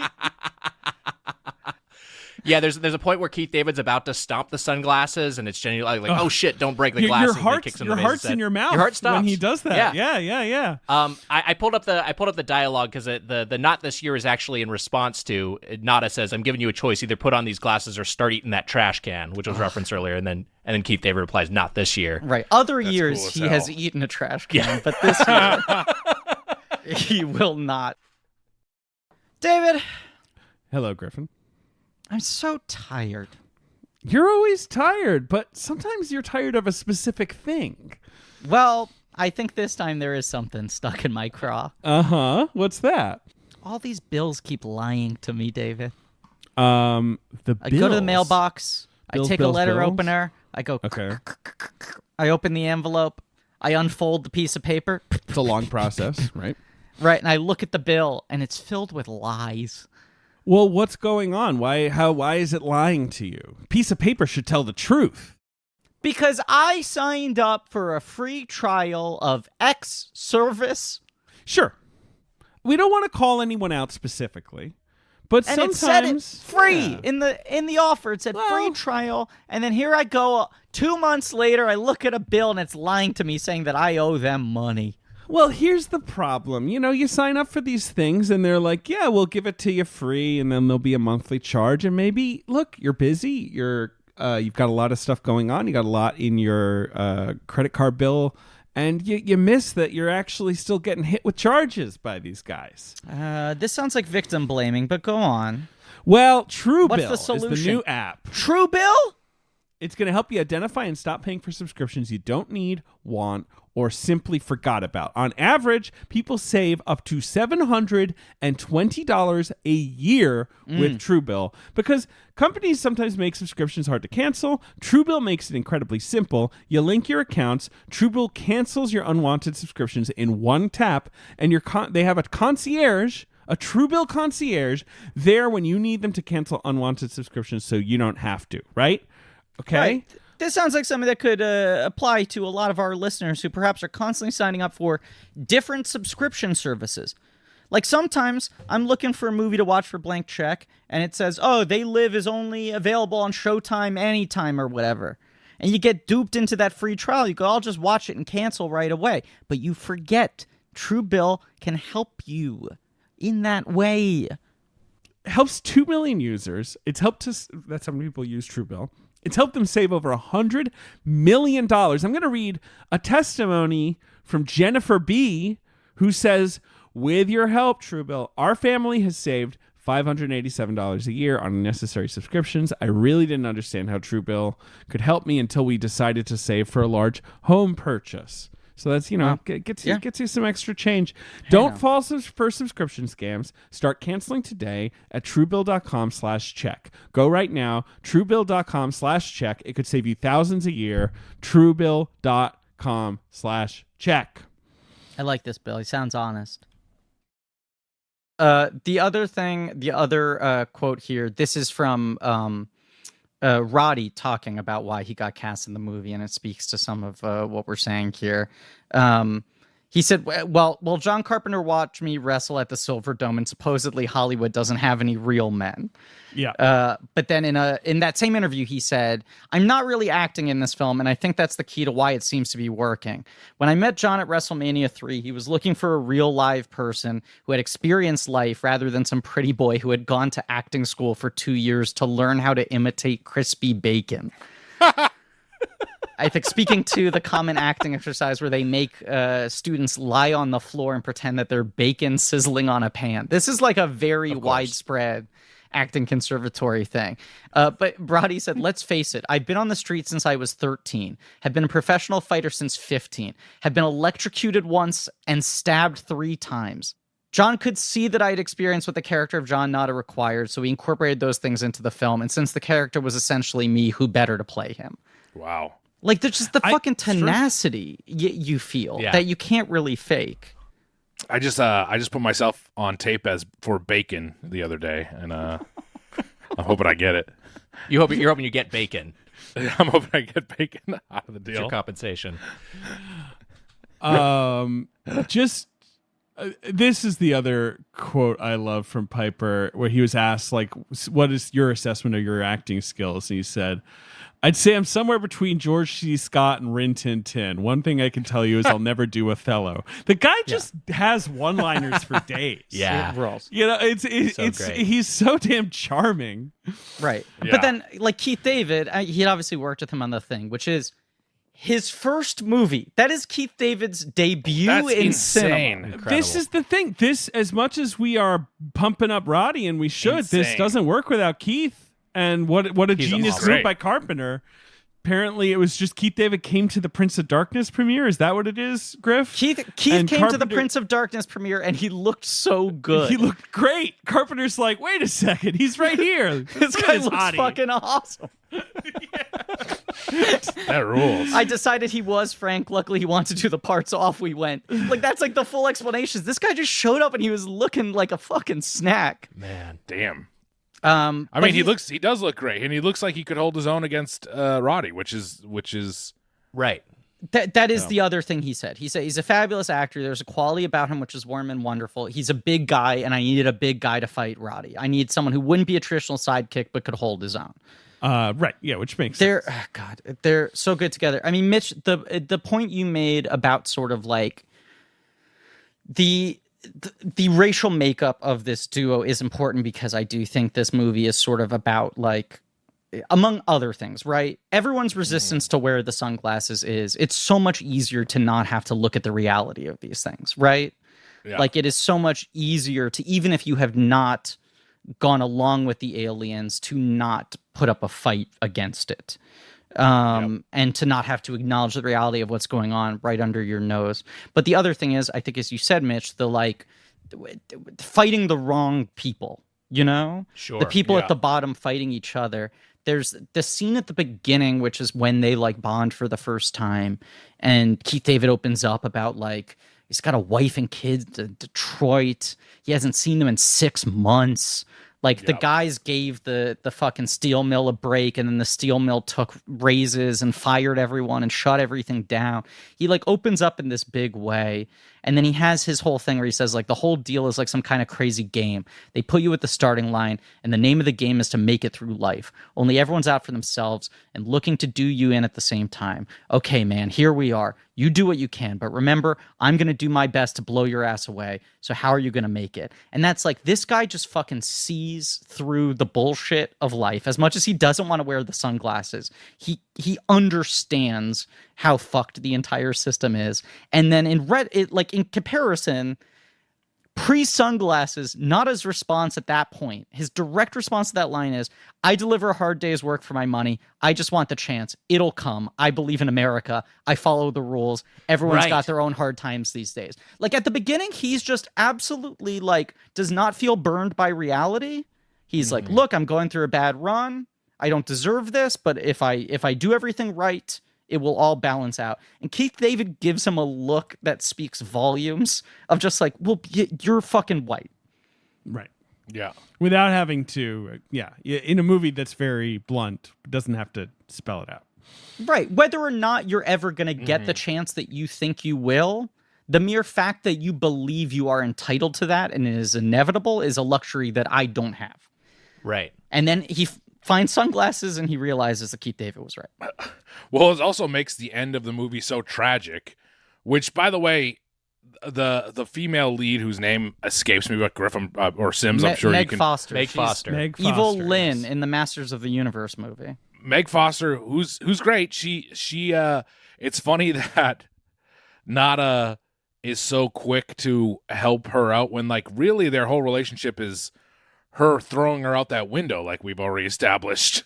Like why do you there's like not a real big romantic, like there's like kind of tease that there's maybe feelings or something, but he's really looking out for this woman who threw him out a window. She threw him out the window. I mean, like, I know that he also used her and held her at gunpoint and everything like that. Yeah, he kidnapped her. He kidnapped her. He kidnapped her. He kidnapped her. And I think that's probably part of it, but I think it's also like she shows up at the resistance meeting, and she's like, his whole thing, he's trying to get people to look through the sunglasses. She's looked through the sunglasses, and she's like, I didn't know, So to me, I kind of bought that. He's like, okay, now we've got another ally. We need all the help we can get, and also I kind of owe this woman something. But I wonder if she was a mole from the start. Yeah, I actually kind of wonder if she already knew before the sunglasses. I think it's entirely possible. Yeah. You can't tell. I mean, like that meeting gets sabotaged. So like they come in, and so you're wondering if someone did it, and yeah, she does. She is bad in the end, it turns out. So and she's the kind of person who would be a human collaborator, which is, what this whole system relies on, is that they need, like, the high status actual humans to help the aliens take over the system. But the resistance needs her as well, because she's access to a broader means of communication, getting their message out. I mean, it's a very advantageous relationship for them to have. I mean, there's the earlier scene where Nada sees the weirdness happening at the church at 4:00 in the morning and asks the guy about it, and he sort of brushes it off as like, oh, a choir, with late night choir, we can't tell them when to leave or whatever. And then when they finally show up with the sunglasses in the basement, everyone's like, we were hoping you guys would come around, like there was no attempt to recruit them. And I think there's such an uneasiness with everyone in this universe, but like they're hoping that they would organically find their way there, which I guess is also what happens with the Meg Foster character. You also have to factor in, like, up until that point of the movie, we are not really seeing women on screen. This is such a dude-heavy movie. There are obviously some women at the encampment, but like not of prominence, right? And most of this movie is these two dudes. So when like a guy shows up in, a garage, like a parking lot with a gun, you're sort of for the first time acknowledging the like everyday threat of violence against women in our society, right? Through this character.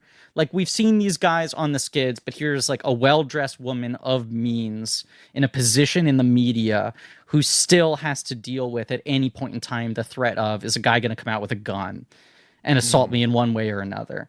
Because he does like shoot women before, but you see them as aliens, and you don't see them as You know that, but she doesn't know that.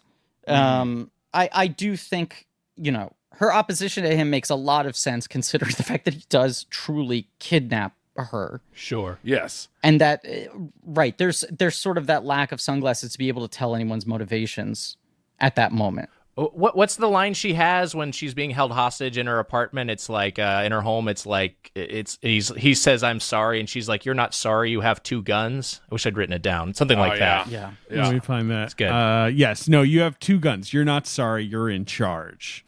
Yes, that's what right. it is. Yeah. Yes. She also makes a phone call there to, I believe, the aliens. So I think she was maybe even working with the aliens at this point. But Griff, you just talking about that makes makes me think of another thing, in that if this movie came out around the same time The Matrix did or something, this would be like a big no-no Columbine type movie where you see a guy go into a bank and just blow people away with a shotgun. I mean, like violence, I'm sure even then. And then also in like just seeing him go down a hallway, like a workspace, blowing people away later too. I'm like, this is crazy to look at this through it's a little through different. 2021 lens. I mean, Carpenter's gone out of his way to disown this as aggressively as he possibly can. But this movie, much like The Matrix getting co-opted by the worst people who deliberately misread its intent, this movie has been reclaimed by a lot of anti-Semites who believe it's about Jews controlling the media and the need to violently resist. Oh, man. Which sucks. Yeah. Mitch, when you were going to talk about your deeper point earlier, I was worried you were going to go there. So, well, there's so many alien invasion movies are about are about us uniting as a people to resist invasion, right? And they're patriotic and they have a stirring quality. And they're sort of like, hey, at least we're all humans and we can find like commonality in that. And like, this is the Carpenter quote I love, where he's basically, the whole movie obviously is just about like our country is brain dead, in the Reagan age, basically starting with Nixon. But like by this point, all our brains are cooked. But his whole thing is like the threat and they live is not that the aliens want to eat our bones. They want to own all our businesses. Yeah. And a Universal executive said to him, "What's the threat in that? We all settle out every day." And John Carpenter was like, "I'm putting that line in the movie." Like that's that's the exact point I'm trying to make, is that success, everyone just has defined success by wealth at this point, and so it's very easy for the aliens to take us over because they just give us money. Basically, that same interview, he says the real threat is that we lose our humanity. We don't care anymore about the homeless. We don't care about anything as long as we make money. Money is our god. Like, that's laying it out pretty much as cleanly as possible. It's not like critics absolutely dismissed this movie at the time. I know there are critics who stood up for it at the time, but like it is so infuriating. Now I want to like look up what was like winning Oscars in 1988. Well, yeah, please do. But I found a Janet Maslin quote where she was like, "Once again, John Carpenter digging in his backyard with a plastic shovel and gets about as deep as he always does." Like, there was this attitude of like, off. Yeah. That's wild. Yeah, Working Girl, which is a movie I enjoy watching, and movie. Actually, and has a bit of a, double-edged message where it's like, yeah, it's a Cinderella story where she makes it to the top and then she's just another office worker or whatever. But Working Girl is basically like, look, what you want to do is get into the big city and get that money. Like that's one of the big Oscar movies of this year. I feel mean dissing Working Girl now. I mean, this is the same year that Rain Man wins, right? And is the highest grossing film this year. It's the Rain Man year, yes. And I know, like, that movie subverts Cruise's persona a little bit, but Cruise is the dominant movie star of this moment, and he is the opposite of this. Like, he wears sunglasses, but only for aesthetic reasons. And he's just like American exceptionalism in a dude who is all positivity, all success, money, like status. Right. He just wins. He believes in reptiles existing around us, or ghosts, or some kind of crazy shit, right? I forget the rules. Thetans. Show some respect. Thetans. They're aliens that died in a volcano and their spirits haunt us. Right. Before we're born. Okay. Sure. Got it. Also learned through South Park for me, that one. Oh, yeah. Yeah, the details of it. For me, Mitch compared this to the Matrix, or Mitch brought up the Matrix rather, which was a comparison that I didn't really like. I didn't really make the connection until this rewatched it. It's like it is kind of a similar thing of it's not subtle. It's a message that will penetrate a teenage brain, but B, it's like. You read this comparison on redpill.net, correct, Wag? No, we saw it on r/incels or whatever. Yes, yeah. Vol cells. Yeah. I like black pill, which is for people who tried red pill and it didn't work, so they went even further, became just full nihilists. But also that it's like. It's a commentary that is kind of a fantasy that our system is so cruel, that American capitalism is so like vicious and just wears people down into nubs, that we have to like it's like a fantasy that this is not people doing this to each other, that there is some outside force that is causing this to exist, you know. So it's a similar sort of thing, and it is like it's one of those things where the reality is far more depressing. That these are just people who are just accumulating wealth and smothering the rest of us just because they can. Right, and these sort of like commonly agreed upon lies that we're all living our lives by, including disproportionately the people who do not benefit from those lies being upheld. The message of the Matrix, which I love, and which is sort of under discussed in a way. Wait a second. You love The Matrix? I do. I fucking love The Matrix. Sims also gave me like a course on The Matrix the other day when I was watching. I was like half watching 2, and I was like, what's the deal here? And you then waited into Oh my god. Mitch rubbed Aladdin's lamp. So great. And the genie came out. I was just fucking posting walls of text. You didn't know what you were getting into, but you were like, I'm watching Matrix 2. This is kind of good. Am I crazy for thinking that? And David was like, Mitch, do you want me to explain the entire movie to you? Because I can, and I'm willing, and I'm able. But my main thought on Matrix 2 is that it's so horny. It was Very horny. From 1 to 2, the horniness factor goes way up. But I always love that highway scene. The highway scene rules. Sorry, Sims, go ahead.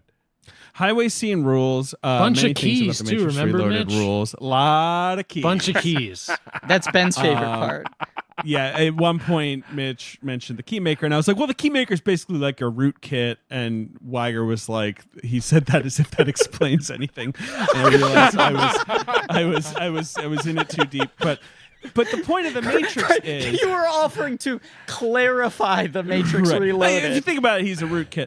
But, the Matrix does not end, or the point of the Matrix is not like Neo is going to be able to free everyone from the Matrix. Right. Because the point of the Matrix is, by and large, humanity is happy to accept the delusion. Like... Sure. They are presented sort of unconsciously with the choice, and 99% of them are like, yeah, that's fine. And Cypher, the character Cypher, is basically like, look, I've seen the real world, and plug me in. I want to go back. I don't like it. Like, I prefer what you guys have found for me. And the sequels, are about that too. Like, there's never going to be the triumphant thing in the Matrix of everyone will rise up and overthrow the machines. It's same with They Live. Like, most people are just happy to live in this world. Like they it's not bothering them. Like that's just not going to be an issue. I was just gonna say it's funny to think of like Joey Pants as an actor. Like maybe that is him plugged back into the Matrix, all his roles that he's got. You know what I mean? Like yeah, right. He's like, I want to be an actor. Yeah. And they're like, yeah, we'll get you 2 seasons on The Sopranos, but you'll win an Emmy. And he's like, sounds good. Right. One more thing. Can I play a pelican in Racing Stripes? Agent Smith like touches his ear and he's like, yes, we can do that. I know this is like probably a hacky thing to say, but it is a thought that has been dominating my mind for many months now. Well, you got the Hack Kings here on with you. Wiger okay, the Kings of the Hacks. But Jean Smart, of course, Queen of the Hacks. I've been thinking increasingly about like Matrix and this movie in particular, right? The films that are about like you get awakened to the reality of how fucked everything is. the sort of like the common delusion that we're all under, and the sort of like grotesque machinery that we're actually being fed into. And it feels like the last 2 years of life were sort of like a sunglasses on, unplug moment for a lot of things that we all kind of like knew or were trying to deny, or sort of like were aware of but could not really comprehend the full depth of, especially just because a lot of stuff got actually put to the test. Like a lot of things stopped being very theoretical, and the practical threat of things became so much more real on a day-to-day basis. I find it very hard to like take the sunglasses off now. Like I watch that fucking steak scene in Matrix and I'm like, it's a really good pitch, you know? Yeah. Like I would love to be able to just fucking eat steak again, because I just feel like I walk around the streets now and I'm just like, why isn't everyone screaming all the time? Like I just constantly feel like I'm going crazy. Griff, this is exactly the drifter in the movie who kind of has like a suit on at the end, and he's like, "Hey fellas, I'd like join the aliens." That's how I feel because I do this podcast with Wiger. Wiger's kind of plays that alien role, and I'm like that drifter that's cashing in on the robotic side, but it's worth it. It's that and also that character is great, by the way. That he's drifter great guy. He's so fun, and I love that he's like a little like he has like a little like Bugs Bunny escape where he's like, "Later, boys," and he just disappears, and he doesn't get. There's no comeuppance for him at all. He apparently just lives. Yeah, we haven't touched on the teleporters, which just get introduced. It's like, it's so great. They're That's midway through, you could just zap out. You could just go. Boop. Yeah, but Griff, give me that steak. I'm with you. Give me. I mean, this was Carpenter did an interview in Esquire last October, right? So at the fucking peak of the pandemic, arguably, and they asked him about his fears of unchecked capitalism, if he is anti-capitalist because of this movie, and he said, "Oh God, no! Are you kidding? I'm a happy capitalist. Happy. Someone writes me a check. I'm happy." But this right-wing conspiracy stuff, I'm not sure where it started. I have no idea what the origin of that was. I know a lot of that stuff started percolating after 9/11. I read the rest of that quote just because I like how much of an abrupt shift that is. But I do think that speaks to like the central concern of this movie. That is the bleakest thing about this film is that ultimately the message is either way you're kind of fucked. Right. Like either you can be turned on and you can be in the right and you can be fighting for like freedom, you know, and helping people and you know, standing against those who seek to oppress, but you're probably living in a fucking like tent city in the margins of society, or you fucking buy in and you give in to the happy life and all the creature comforts they provide for you, but you got to sort of turn a blind eye to everything that's actually going on behind the curtain. It's the whole thing about selling out. Like when we were kids, I feel like selling out was still this sort of like horrifying notion, right? If you were like a cool musician or whatever, like you're not going to do a fucking ad for the Gap. Like that's selling out. You know, you're never going to do. And then like that's just shifted and is not a notion of, anymore. Yeah. Like that a celebrity would be uncool for selling out, because I guess it's partly just this kind of like, look, man, fucking while you're alive, get money and just like live hedonistically if you can, right? Why not? Get Who that cares? bag. There's this whole like when people are able to brag about getting a new record payday, that people are celebrating them. Right. People cheer Loki selling us cars. People don't give a shit anymore. It's bad. People like the Marvel crossovers with fucking Hyundai or whatever the fuck. Whatever they're really car good. company. I was going through Instagram and just doing the endless like soul suck of just going from story to story to story, where you stop seeing the people you follow and start just getting suggested things. And I got one that was like Brie Larson in a leather jacket standing in some like generic like Detroit parking lot, saying that it was an ad to swipe up so you could watch the stream of the behind the scenes of the new Nissan ad she's working for. So it was like an ad for the making of an ad to come. Cool. This is. Why? Yeah, what account is this? At Brie Larson. But it was also Okay, presenting the vibe. This is like Brie Larson, who won a fucking Oscar, and is all about like sort of like empowerment, is viewed as sort of the Antichrist by all these fucking whiny nerd fanboys because they think she's the most violent feminist in the world. And then she's just on her own Instagram going like, hey, I'm really excited about this new thing we're doing with Nissan. But it's like in the guise of, this is just my casual opinion. This isn't the ad. This is me just telling you, my friends, a thing about the making of I want you to watch for the ad I hope you eventually like. Yeah. Griff, I think I told you this, but I think any A-list actor who does commercials for the money, Yes, should then be brought down to the level of commercial actor. I don't think that they should be allowed to. I think they have to then be brought down to like the same area where people who are putting themselves on tape for commercial jobs, like, I don't think you can get away with both of them. It annoys the shit out of me. hard agree. People used to have to go to fucking Japan and be embarrassed. Yes. Right. That's the premise of Lost in Translation. Yes. It's absurd. I agree. And it's like you're fucking taking jobs away from Mike Carlson. Yeah, Give Carlson a payday. Carlson deserves a payday. How dare you? A Lost in Translation should be the name should be translated to "Get That Bag." Now it doesn't matter anymore. Do you think they should remake Lost in Translation as "Get That Bag"? Yeah. That'd Get be that good. bag. With Mike Carlson. Mike Carlson should play the Scarlet Wall. Do you guys know about be this great. trend? I don't know if it's dipped a little, but I remember reading an article about this a couple years ago that like teenagers will fake having sponsored content, that they will like That's so sad. buy products and then Right. in their do their best impression of like ad copy in their caption and then like hashtag it sponsored, because social status is so tied to whether or not you have a sponsorship, even at a teen level, because you have these people who just like inexplicably are being paid to hawk some new water bottle or whatever. Yeah. And now a word from our sponsor. Yeah, the ad break. David! Yes, Griffin. David! Well, what's going on, Griffin? Have you ever gotten questionable health tips? Sure. Yeah, sometimes, I'm 35 years old. Once in a while, you might read something that's 35. maybe a little contradictory. That is my age. I'm 35. Sure. I gotta admit, I've maybe been listening to Snake Oil Salesman too much.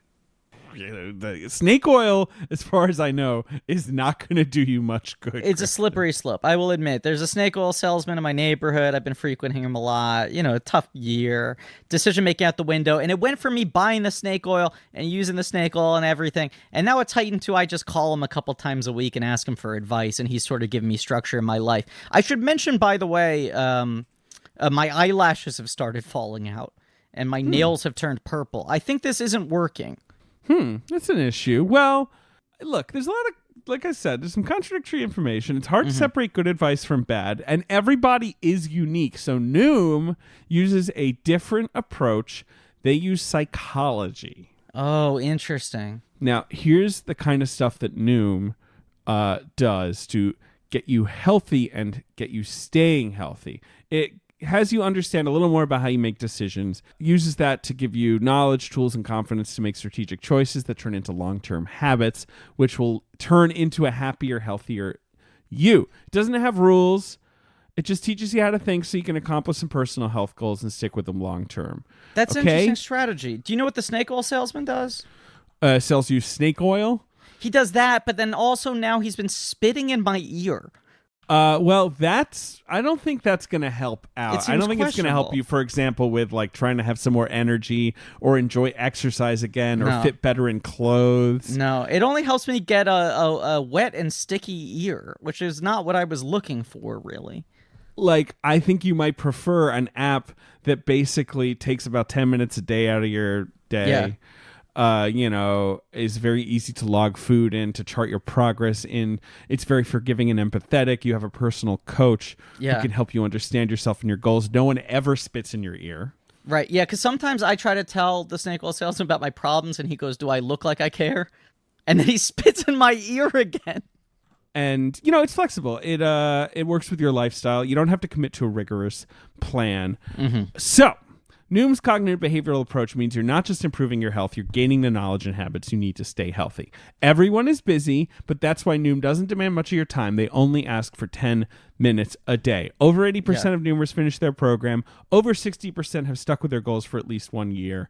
So there's a science to getting healthier. It's called Noom. Sign up for your trial today at noom.com/check. Sign up for your trial today at noom.com/check. Okay, if you want to live healthier. The routine that the snake oil salesman has me on takes 6 hours a day. Well, that's way too long. And you know what 5 of those hours are? What? Ear spitting. Well, this is disgusting. Look, just get a free trial today. I thought it would make me healthier. Get a free trial today at noom.com/check. And that's it. And that's all I want to say. I don't want to hear about ear spitting anymore. I'm sorry. Can you say it just one more time? I have a hard time hearing you because my ear's filled with spit. noom.com/check. Thank you. And we're back. So kids pretend to do that. They pretend to care about these fucking products, but they're not even being paid to do it like we, men of integrity, are. Right. No, it just freaks me out. And it's like they ask the companies about this, and they're like, I don't know, it's like free publicity. What are we going to tell them not to sponsor us for free?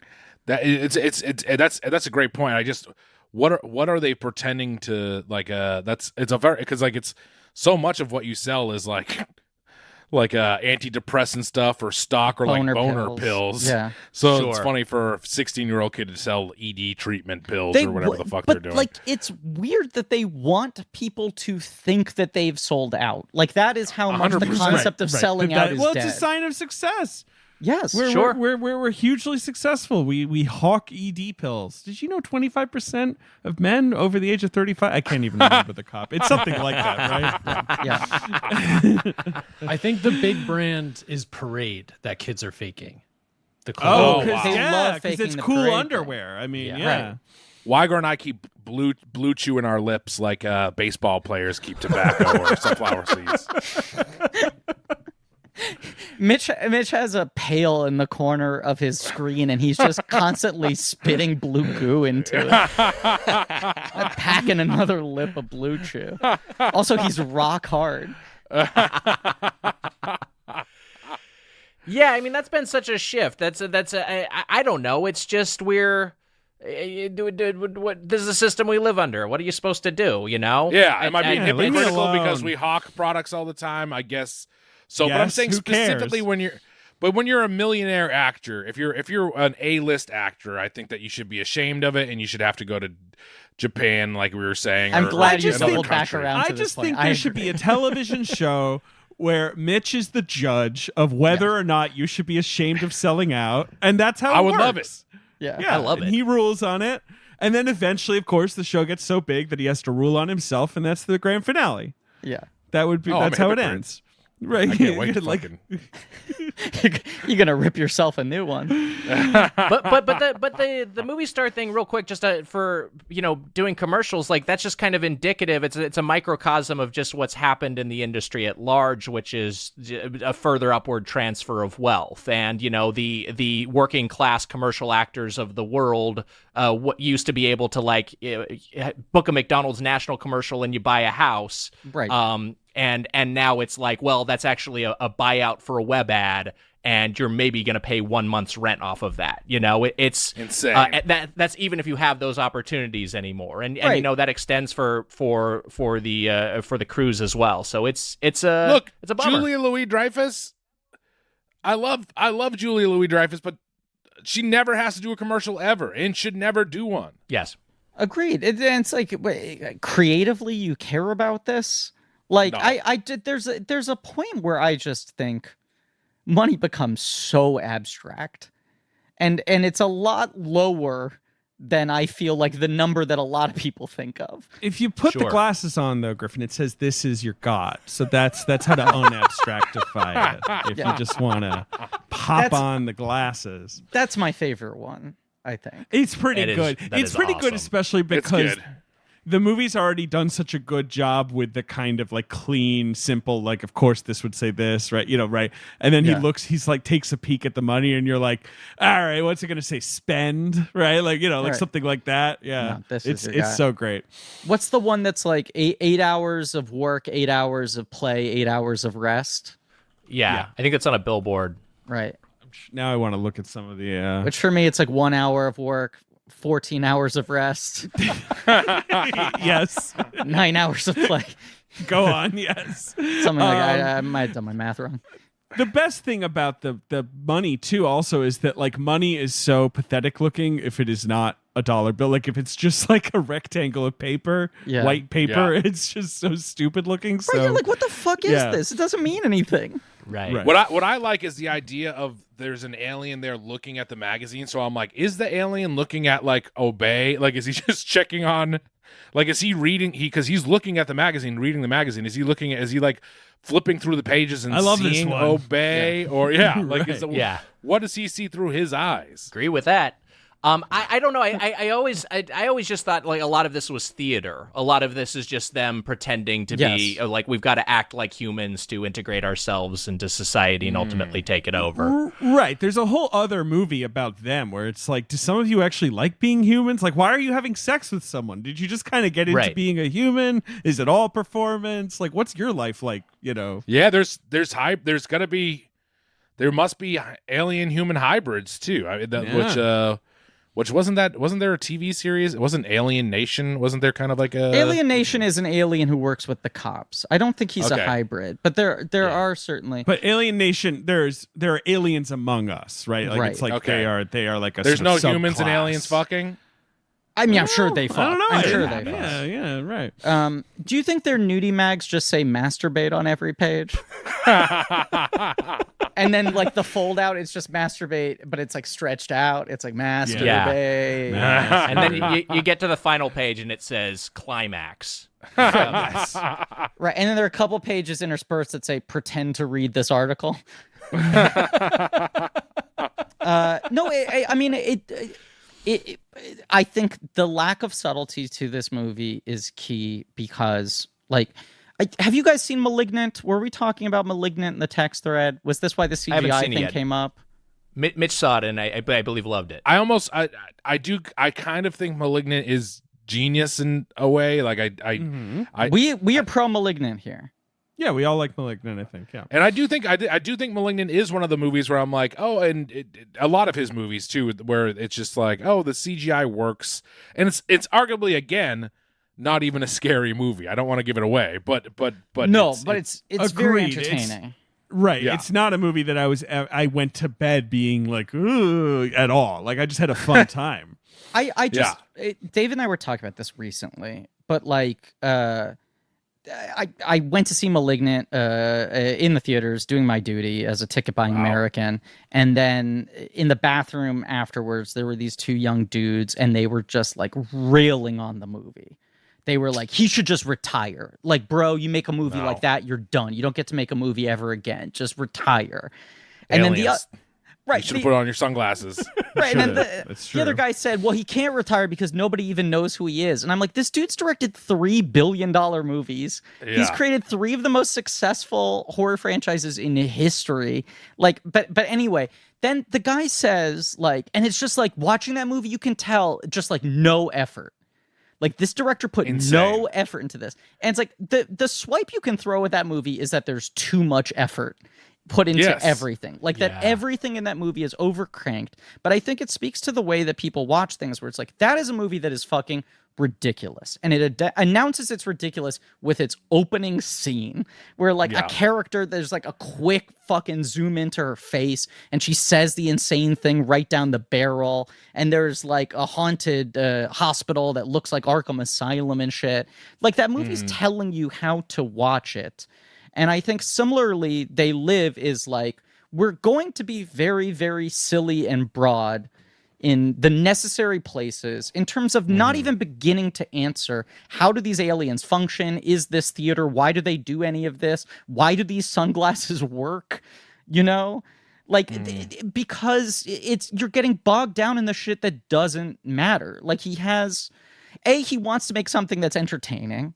And the best way to make it entertaining and keep it within a fleet-footed 94 minutes is to just very cleanly state all of your themes, right? All of your interests, all of your sort of like,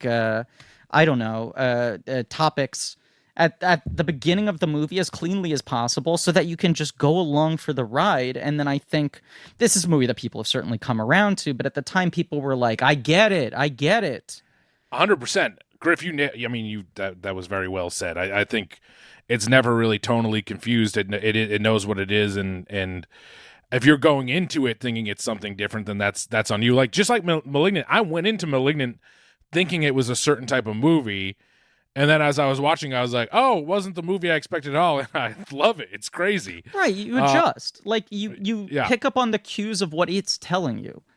Yeah. That's those two. How old were those two kids? Because I do want to kick their asses. But... Yeah, they were in their 20s. I think you can kick their asses. I think it's fair game. You're not in like a Zach Braff situation here if you go after them. But it is like I think it's interesting. Like I've seen it with other movies that have come out this year and in recent years or whatever. Certainly movies that like David and I defend, and people go like, "What the fuck are you talking about? That movie's corny." Like, we will wax rhapsodic about how much we love something, and people are allowed to disagree with us. We're fucking morons. We like what we like, whatever, right? I'm sorry, I'm a moron. David's very smart and very big and very special. I'm a huge moron. Sorry, go on. But like, the retort I'll often hear from people who dislike a movie that we love is, are you insane? That movie's bad. It's like badly written and stupid and bad. Is this me on the text chain saying this to you guys? It is. I'm sorry. I'm sorry for calling you out in this way. But like, there are people who disagree with us eloquently, but I also see people who just clearly hit some roadblock with like the pitch or the tone of a movie, the broadness of it, the lack of subtlety to it, whatever like, it is. How could you say that is good? It's so, so obviously clicked some box in my head that's like not allowed. Like a movie can't do that. It is possible that you guys like old because the dialogue is bad. And the dialogue is bad because no one speaks like that in real life. That's a conclusive argument. You guys are wrong, right? And I'm just like, well, he's not concerned with that. And if that like stresses you out to watch, it's too irritating for you, then that's fine. But like everything is a form of stylization, Right. Like hyper-realism is not actually real. It is a form of stylization. And real life is weird, and oftentimes very heightened genre things are more capable of expressing an actual reality through their odd lens than a thing that's aiming to be naturalistic. And I do think, like, as we've been doing this run of these Carpenter films, this run of the last, whatever you said it was, David, 10 or 11, that it's are 11 like movies, basically. That all arguably just rule. Right, and all have only aged better with time. I do think there's something to the fact that even when, like, a movie like this, or let's say Big Trouble, which is arguably, like, his silliest movie, there is a sort of classical style that he employs, where he is so in control of tone that, especially now with like an audience that's been trained on the movies that have come in the 40 years since Carpenter, have been conditioned to understand how to read his movies by the filmmakers who grew up on his movies and have like continued his tropes and what have you, that his movies are very easy to click into. Like they don't have the sort of like obvious bad overacting that a lot of like 80s action or horror movies have, The dialogue is more sort of like, I don't know, grounded and emotionally rooted, I mean, he stays away from a lot of cliches, things like that I think, I'm not saying any of this is a negative against him, but it does feel like he fits into the binary of how people are able to understand genre films, which is, it is presenting itself to me with a serious enough face and the exact amount of tongue-in-cheek that I can tolerate. I never want to break down like a movie for like I never want to break down a movie between genders or anything like that. But do you think this is a movie that does appeal to is this like a dude movie in a lot of ways, or do you I'm afraid of the bro label on this, but I don't even think bros do like this movie. I think this is like such a strange. I don't think so. It's weirdly not sort of badass enough in a way, or the like overall message isn't, this is not a movie that I ever really knew like my college buds to be into, or like when I think of bros, I think of like, there was just like in college, like there were 7 boys who lived in a house together, and it was it was the most disgusting place in the world. Like it was everything bad was there, right? Like it was just these 7 raging hormonal 20-year-old boys who like played rugby and shit, and like they did not like throw on They Live all the time. Like I think They Live is weirdly too pointed to have like that kind of fun with, right? Like it's kind of a sort of bleak, pessimistic movie. It's funny and it's like it's clever and it's sort of witty, but it's kind of cold-eyed about like the world we live in. Yeah, it's not Fight Club. It's maybe just a little too weird. Yeah, it's just a little too weird and too offbeat and too low budget feeling maybe. But I don't know. Like I always thought of this is more of like a nerd culture movie than like a bro movie. Right. I think the greater risk is the thing we've already acknowledged, which is like the wrong type of conspiracy theorist using this movie to back up their pre-existing beliefs.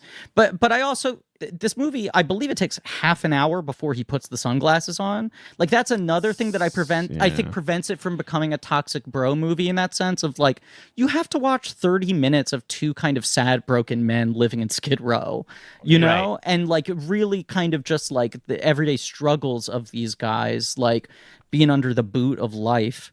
And then it's 30 minutes of, ostensibly him like kicking ass and taking names, but with an odd rhythm. I mean, you have him like, blowing up people at this, bank after like yelling at people in a supermarket. But then there's a 6-minute fist fight out of a garbage truck, and like he kidnaps a woman in the middle of that. And the last half an hour essentially is like, well, now we finally joined the resistance. But even at that point, as we've said, the whole thing is like kind of haunted. There's like a pessimism to what you can actually accomplish in this movie that I think, there's not a lot of winning. You're 100%. I mean, just the ending of it alone, when you think about what has happened, I like I said, Keith David just gets blasted, and then Roddy dies, and so you're like, it is a bleak ending, and you're like, was that worth it? They do show the world, the aliens or whatever, but even just going back to the homeless encampment thing that Wigs was talking about. That whole scene just unfolds in kind of the nightmarish way that you think it would unfold, where they're going like a bunch of cops surround like this church, and then suddenly a bulldozer just takes the turn and then and starts taking down this encampment, and you're like, oh no, they're taking down everything else too. It's not just about this church. It's just like it just slowly unfolds into everyone getting fucked over. Yeah. And then at the end, the blind priest is surrounded by cops and he's fucked. And it's just kind of like I thought that scene worked so well. It's just kind of hauntingly slowly fucking unfolds into a nightmare scenario, and it's so difficult to watch. It's so violent without being bloody. It just the inhumanity behind it. Yeah. And also the movie makes a point of saying that like most of the cops are human. Right. So it's making a point about these are a bunch of class traitors as well who are basically facilitating this. Yeah, I don't know. I really do like the point about Griffin, just about how when something's earnest and unsubtle, a lot of people just rebel against that. I see that in video games with Hideo Kojima, who made the Metal Gear Solid games and most recently Death Stranding, which is just like just the most genius work about quarantine. But he's not subtle at all. Like everything's everything's played with a heavy hand, and a lot of people are just like, this is stupid. Like this is dumb. And I don't know. I don't know where that reaction comes from. I guess probably me when I was younger maybe might have had a little bit more of a cynical take towards some of this stuff. But I don't know. I love earnestness. I love an absence of subtlety. I think some of it is this weird cringe culture thing of like, you know, the effort is off-putting to people. Sure. You know, if you're making a point too empathetically, too loudly, whatever. But I also just feel increasingly, I don't give a shit. Like, is the thing working in the way it's intended to? Am I entertained in the way it's attempting to? Is it conveying the points to me? Do I think the points have any insight? You know, like, I don't really care how you get there. I also think the more extreme a concept is, the broader you often have to paint with a brush to just get us in the door. Sure. Because it's like, if a movie takes place in the fucking real world and it's about two people in an apartment building or whatever, you don't have to spend any time getting us adjusted to that reality. You know, if a movie's about aliens taking over, then maybe you just have to say, these sunglasses for whatever reason work. And if you put them on, you see the messages. And the messages are very overt. The other thing, though, is like, you know, the magic of John Carpenter is he makes this shit look easy, but it's not. Like, I couldn't write a 90-minute movie that got this much across and was entertaining. Like, but he makes it look like just sort of the simplest thing. That's true of so many of these hits of his in this long run we're covering here. Like, the simplicity is part of the magic, but, you know, that's a skill. Like, and I would say the stuff we have coming up, Griffin, because this is the end of his run. Yeah. It does get kind of more Baroque and strange and lost in its own, you know, like, and we'll talk about the movie specifically. It's not like they're all bad, but it is interesting how his kind of like punchiness is sort of gone come the 90s. And I'm not sure why that is. I was going to say there's a shout out on the TV at the end. I think maybe during the sex scene with the aliens where they mentioned like, the movies of George Romero. The movies of George Romero. And I think he says, and John Carpenter. And John Carpenter, yeah. He gives himself a shout out. Just so they're getting dissed. It's like, I love it. Yeah, all sex really and violence has gone too far on screen. I'm fed up with it. And the name of that show is No Independent Thought, or that's at least what the logo is revealed to be with the sunglasses. What if I had the sunglasses on and I looked at the blank check, the blank check on Apple iPod on whatever. Oh God, I should know this. Apple Podcasts. Yeah. The little blank check square. What would be there instead? It would say the one guy talks too much and the other guy sounds exasperated. Buy dick pills. That's what it would say. Buy dick pills. Buy dick pills. Your dick's soft. Get dick I think hard. ours would maybe just say Manscaped. Wags. Manscaped. Doughboys would just say Manscaped. I don't know how much I have to say on this, so I hesitate to even bring this in as a big subject, but I do think it's interesting, this movie, in relation to Prince of Darkness, which I don't know if you Doughboys have seen, but was the episode right before this for us. I've never seen it. I've seen it. Yeah, I like it a lot. Is a movie that takes place almost entirely in the basement of a church where they realize this, like, tube that this giant cylinder that they've been devoting their life and generations of clergymen to protecting actually contains the Antichrist, like it contains the antimatter that is the opposite of God. Hell yeah, it does. And that's a movie about like the institution of, you can say a church, but like the church upholding this thing that they actually realize is wrong. You know, they're protecting the wrong thing. They have no understanding of what they're actually building their life around. But it is a movie that also, in its own weird way, confirms the existence of a higher power, which is sort of surprising for Carpenter because he seems like a largely agnostic guy. And then this movie, oddly, has this incredibly positive church in it.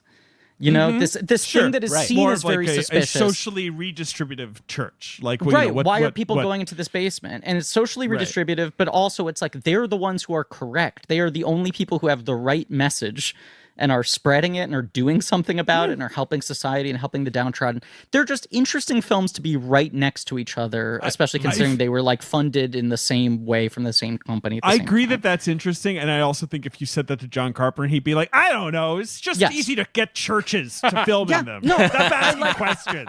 I don't have any larger takeaway from what his feelings are, but it's interesting that these two movies are next to each other. That's all I want to say. Box office game. No, it's interesting. This is a great box office game, Griff. We've never talked. It's just a weird one. Guys, if you don't remember, we're going to talk about the week this movie came out, which was November 4th, 1988. I'm doing this show for almost 7 years now. It's so nice when we get a clean box office game we've never got It's before. a clean one, Griff. It opened number one. Wow. It opened number one. Yeah. It's so bizarre to think about this movie opening number one in 1988 as Reagan is finishing his second term and George H.W. Bush is about to like fucking win 40 states. Absolutely And this true. movie that's just so harshly critical of Reaganism is like tops of the box office. How many confused parents must have been in the audience? Right. I don't know. It's like a movie with a wrestler holding a gun shooting at aliens. Like, Right. Right. They're going That's in what it says on the expecting a bottle. simple, fun time. I mean, right. This Sure. movie was not a huge success or anything, but, cost $3 million, made like 13. So, like, everyone's happy, I think, basically. Which is, so it's funny to and think. big that, home video hit. I mean, which is the whole point. Exactly. Yeah. So They Live, number one, is new this week. Another movie that's new this week is a concert movie, a notorious concert movie, opening number 2. Is it which is, go ahead. Madonna Truth or Dare? No, it is a concert movie that kind of ruined the band's reputation. It was kind of like when they jumped the shark a little bit and they had to like sort of retreat for a while and have a big comeback album after this. But like this is when everyone got sick of them. It's a band I like. Ben thinks I'm lame for liking them. They are absolutely kings of the 80s. I mean, huge 80s band. They're an 80s band that you love and Ben thinks you're Dirk. What is it, Ben? Well, I'll give you a hint. They have beards, but not all of them. No, it's not ZZ Top, Ben. As much as you do like to rag on me for liking ZZ Top. ZZ Top stinks, right? Mitch? 2 episodes. Nick, How dare you? Incorrectly identified ZZ oh my Top. God, come out of there. That's like some tired ass dad rock. Yeah, exactly. Play Who do you think on you're talking weekends to? in a parking lot with your fucking hot rod. Ben, I am a tired Sounds ass fantastic. dad. Yeah, Exactly. he's a dad. He doesn't sleep. All right, All right. Ben, Griff, don't put do you down wanna- my doppelgangers like that. I like him. If both the ZZ Top guys merged into one person, you get Mitch. Is it Kiss? It's Did not Kiss have a Kiss. concert movie? It's an 80s No, I mean, band they that's may kind have. of fucked up their reputation. They had to come back from this. All right, well, I'll say this, and it begins with the lead singer. It begins, I think, or one of the, well, I'm not sure if it's the absolute first song, but they do a cover of Helter Skelter, and the lead singer says, like, Charles Manson took this song from the Beatles, and we're taking it back, which people hated because it was annoying of him to say that. Fuck is this? And this was a big hit?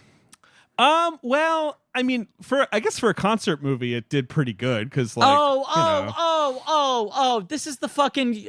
It's the fucking U2 movie, right? it's Rattle and Hum. Yeah. yeah. Rattle and 88. Hum. Okay. Yeah. All Okay. right. Okay. And U2 stinks, so that's why, got it. Yeah. I mean, Rattle and Hum is absolutely U2's first like apex where people are like, enough of these guys. Like they're up their own ass. And they come, then they have to kind of like, retreat. And when they come back, they're sort of like have their tails between their legs. And like, we know we got a little too, it's okay. We're back, But Rattle and Hum, that's number 2. And then later forced everyone to download their album. They didn't force it to download it. It was just there. appeared. Just one day it was there. Yeah. I was okay. I was okay with that because I was like, who cares? It's just a free out. And then now that it's the year 2021 and like Raised by Wolves or whatever the fuck comes up, I'm like, I don't want to Raised by Wolves. It's not the best album. I think someone actually took the time to email us the other day suggesting that we do a Phil Janot miniseries. director of Rattle and Hum, 3 O'Clock High, and Gridiron Gang. Yes, you're right. Someone actually did. I forgot. Someone emailed that to us. Well, number 3, Griffin, is a sports film that I've never heard of. What so sport? I'm guessing it's football. It's a football movie. Fuck. Okay. It's about a college football hero who, goes pro and has sort of ups and downs and a big love story. It has a really stupid title. It's directed by Taylor Hackford. It's not Necessary the, Roughness? Kind of a flop. It's not that. No. It's not the Anthony Michael Hall one, is it? No. I can tell you the star of this movie if you wish to know. I do wish to know. It's Dennis Quaid. Ooh. And then the other stars of this movie are Jessica Lange and John Goodman. Is it called All American something? It's called Everybody's All American. Yeah. Wow. That Okay. sucks. Yeah. It sounds really title. bad. Yeah. This is a movie it seems like no one really liked. Yeah, that eats butt. Yeah. But weird, right? That's like a classic Yeah. box office game thing. We just don't know that. Yep. Okay. Number 4 at the bad? box office. Is he bad now? I don't know. Depends on your demographic. We're ZZ Top dad rock here, so we're anti-ass We're eating. scared of butts. Yeah. It's just it's too unsubtle for me. I don't understand the tone of eating ass. I have come here to chew bubblegum and eat ass. And I'm all out of ass? Plenty of gum, though. Also, maybe do one or the other. You don't want bubblegum stuck in a butt. It's Yeah, a space bad those combination. out. Space those out for sure. All right. Number 4, Griff. Number 4, Griff, is an Number 4, Oscar-winning film this year. It wins Okay. a big Oscar. The only Oscar it's nominated for, in fact. It's a drama, a legal drama. It's a legal drama. It wins a big Oscar. It's not Wall Street, is it? Not Wall Street. Very, very serious, kind of an issues drama. It's on a topic that I think Hollywood had not really, gotten into very much. Interesting. Subject Hollywood had not really covered before. No. Very serious. Is it The Accused? It's The Accused. Okay. Which is one of Wow. those movies where you're like, is that a good movie? And it's like, it's okay. It was just kind of a, you had to be there big moment movie. I think another example of a movie that's legacy is mostly now it being recreated shot for shot on South Park. What? Is it? Really? They do the assault scene from The Accused. Oh my God, really? I thought you With- were joking. No, with George Lucas. It's an episode about Kingdom of the Crystal Skull and the Oh my idea God. of blank filmmaker raped my childhood in quotes. Dear Lord, I thought that's insane. How much did those guys just get to do more South Park? Did they just get like $1 billion? You Right, got like an yeah. island or something? Yeah, they got it. They each got 2 islands. The Accused. The craziest thing about The Accused, Jodie Foster's second build behind Kelly McGillis. Yeah, You know, that's why she's not I even- always in my yeah. mind thought she won supporting, but yeah. She won lead, but I think it was sort of for her. It was like the graduation moment Yeah. from child star to adult star. Yeah. Hearing all these other movies makes me think like how does They Live feel like kind of like a like video store hidden gem or USA Up All Night hidden gem? Because all these movies sound awful. Like all the other movies sound terrible. It's a kind of shitty week. It's like, what do we go see? Rattle and Hum. Ugh, I guess I'll see the Roddy Piper movie. Okay, right? I was surprised that Rattle and Hum opened at number 2, but now I'm surprised it didn't open at number 1. Almost. Right. Like no right, disrespect to They Live, but yeah, go on. Number 5 was number 1 the previous week, which is Oh, kind big of drop. crazy. Big drop. It's a horror sequel to in a big franchise, but it's sort of a bit. It's going back to what worked. Oh, so it's not a 2, it's a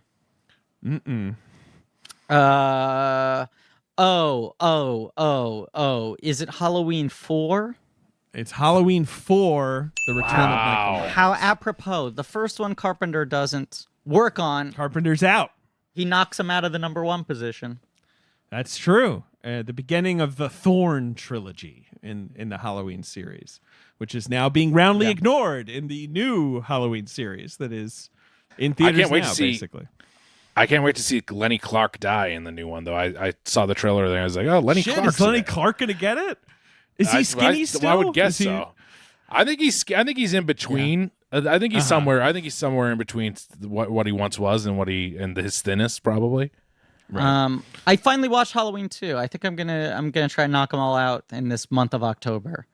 Oh, you watched like the original Halloween 2. I watched I watched Halloween 2 1. Right, not the various other attempts at a sequel to Halloween, basically. Right. What'd you think? It's got that hot tub sequence, which is bananas. It's solid, very solid. It's solid. Yeah, I liked it. I'm gonna watch them all. I'm gonna watch a season of The Witch next. I also did track down a Blu-ray box set of all the Puppet Master movies, so I'm gonna run through. Wow. You're doing a whole I've been getting into the Puppet Master. I've decided I'm going to watch them all, even the Nazi ones. Do you know that like doll horror was like the thing that did scare me so much as a kid? Mitch, you and I are very, very alike in that sense. Peas in a pod on that. Yeah. Chucky, I've told a story on Doughboys where I thought Mickey Mouse grabbed my arm. Nick went. I've heard the story many Great times. Story. Yeah. Great story. But just any Chucky and the Puppet Master dolls, like any small little, doll creature that came to life, that scares the shit out of me. I just realized I almost went through the episode without doing this, but Merchandise Spotlight, I forgot I had these dolls right here on my desk. Look at that. Wow. Look at that. Those rule. Yeah, they fucking I love rule. that sweater Keith David's got. That's a great sweater. This came with the Blu-ray when you got it from Shout Factory. Have them come alive. I'd be fine with that. Yeah, right? Some other movies, Griff, in the top 10. I just want to shout out. New this week is The Good Mother, the Leonard Nimoy directed Diane Keaton family court drama. Just to continue this sort of this is a lot of shit at the box office. Yeah. Prequel to The Good Son? Do you guys know what the premise of that movie is? What is we need to wrap up this episode, but I'm going to say it really quickly because when we did the Star Trek Patreon, I was like, what are the other movies Leonard Nimoy directed? And then I fell down this rabbit hole of how bizarre his other films are outside of the Star Treks and Three Men and a Baby. The Good Son, I believe, is about Diane Keaton is divorced. Her boyfriend... I'm sorry. Good Mother. That's my fault. Diane Keaton is divorced, split custody. Yep. Liam Neeson is her current boyfriend. There are two incidents. One where the daughter gets into bed with them after they've been having sex and they're naked and spends the night in bed with them. They don't have sex next to the daughter. Right. The other one is that she... And the other one, she walks into the bathroom and asks if he can see his penis while he's peeing or something. She asks if she can touch his penis and he lets her. While he's Dear peeing. Lord. Liam Neeson? I believe she sort of, just kind of gives it a little pat. Right. But, the kid's 4 or 5 or something. Well, and then it's Liam Neeson's dick. It's probably 85% of the room. It's hard not to touch it. The second she opens the door, she's touching his dick. But this is the premise of this movie: is the daughter repeats these anecdotes to her father, and the father sues the mother, saying this is a sexually abusive childhood. And Liam Neeson's like, I'm Irish, we do things differently. And the whole movie becomes about the ethics of why the fuck did Leonard Nimoy make this movie? It sounds insane. I think it's based on a book. It sounds completely. This is the whole thing about the 80s. Hollywood is so weird in the 80s. Where they're can you just imagine working 14-hour days for months filming that movie, being we really need to say this. It Neeson needs to be spoken. This will be my breakout. Yeah. I can't wait. A kid touches my dick in this one. What? It's oh god. It's an issues drama.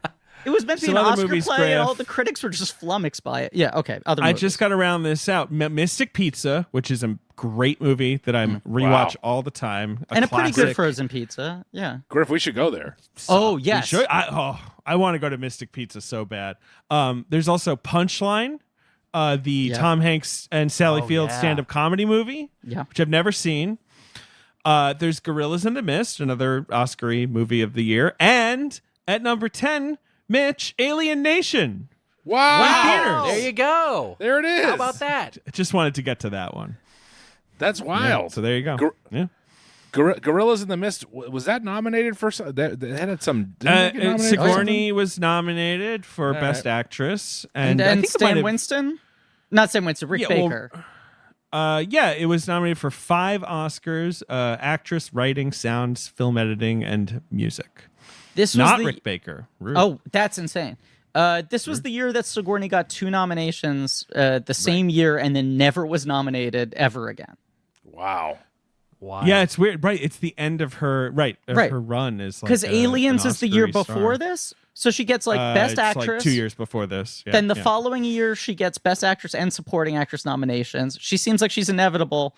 Almost 40 years later, no more nominations. Has Very she never strange. won an Oscar? No. Never won an Oscar, and that's sad. the year she probably should have won one of those two, and Yeah. she lost. Supporting actress is the weird one. She lost to Gina Davis. Sort of a weird one. She probably should have won there anyway. For she probably Beetlejuice? split the vote against herself. She No, for should have the won for Accidental Tourist. Beetlejuice. She is amazing in Beetlejuice. Yeah. Yeah. What if Sigourney wins for Avatar 4?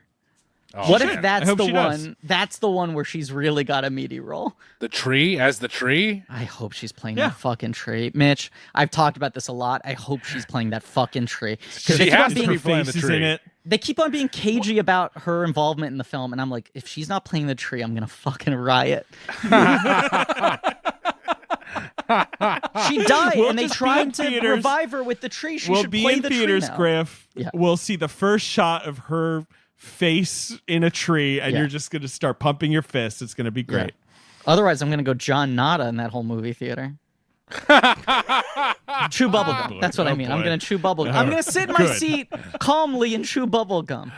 That wouldn't have been that crazy within the movie for that to happen. I want to point out a lighter moment that happens is when, please.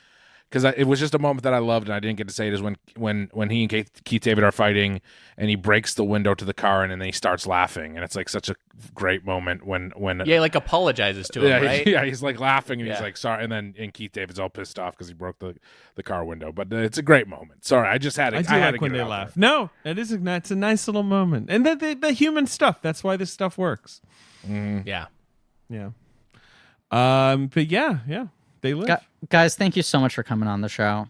Thank you for having us. Thanks for having us. An absolute delight. Yeah, it was Would delightful. love to love the excuse to rewatch this movie and talk about it with the two of you. We're really always great going to one. lure you guys in with good movies. That's how we'll get you. Yeah, that's how we love trick it. you. Anytime. Offer you really good movies. And we're gonna make you eat airport chilies and talk about it. So What? Fine. I'll get in my car, drive to JFK, whatever. real quick, I think I could speak for all of us. Just we're in the wake of the IATSE vote and solidarity with everyone there. Hardcore. Hope that all works out for everyone. Very thrilling Hell yeah. moment. Just both the vote, but the turnout as well. Very exciting. Amazing Yeah, turnout I mean, for a union that size. It's just one of those things. I had always been somewhat resigned to that being a fundamental evil of the industry. It felt like it was impossible that anything could be changed, and it's a thing that's been getting worse and worse and worse by the year.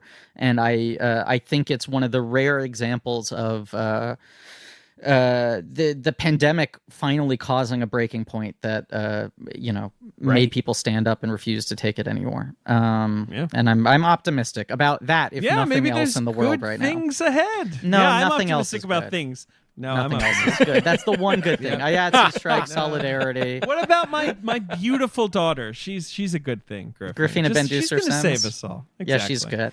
By the way, is she dressing up as the boss baby for Halloween? Absolutely not. But what My if I wife send is you a little very suit? in- What if my I wife send is you a very little suit? intent. No. My wife is very intent on dressing up for Halloween. She is all over that. Hand deliver a little suit, and it is tailored to her exact measurements, and it's a She's good suit. growing every day. This is Then I'll have it's to hard send in new measurements day of. No, one of my neighbors works on an Emmy winning show. I shouldn't give too much away, but they wanted to cut the budget for the department that she works in by 1/3. An Emmy winning show the next season, which is bananas. just insane. yeah. It's just people trying to save money. So I'm 100% back IATSE. I just wanted to make it clear, because I was silent on it, that I wasn't some weird. I mean, I will say the Tick won negative Emmys, and our second season the budget was cut by 40%.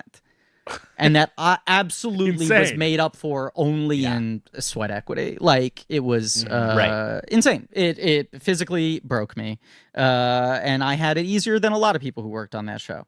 So yes, solidarity with IATSE, solidarity with the Doughboys. It's the best podcast in the universe. And How Did This Wow. Get Played? God I was bless just on How Did This Get Played? But Doughboys, of course. Sims the was best. on Yep. discussing the Nightmare on Elm Street NES game. So check that out. Yeah, Frustrating. Check out Doughboys.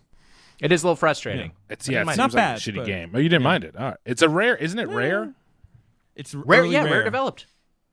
And thank you all for listening. Please remember to rate, review, and subscribe. Thank you to Marie Barty for our social media, AJ McKeon and Alex Barron for our editing, Leigh Montgomery and the Great American Novel for our theme song, JJ Birch and Nick Loriano for research. God, this list gets longer and longer. I'm gonna pull it off. I said Joe Bo and Pat Reynolds for our work. Did I go through them all? You said it now. I said it now. Go to blankies.reddit.com for some real nerdy shit, and go to patreon.com/blankcheck for blank check special features where we're doing all the Mummy movies. Brendan Fraser and Tom Cruise. All the modern Mummy Universal films. Wow. Mummies. Indeed. We're doing the modern mummies. It's the MM series. And tune in next week for Memoirs of an Invisible Man. It was nice while it lasted, John Carpenter. Nope. This is it. The cliff. What a run. And as always, just to leave us on this final note, when asked if Shepard Fairey ever reached out to him directly, Carpenter responds, No, he didn't ask me either. The shit. He owes me money. No, it's fine. I don't care.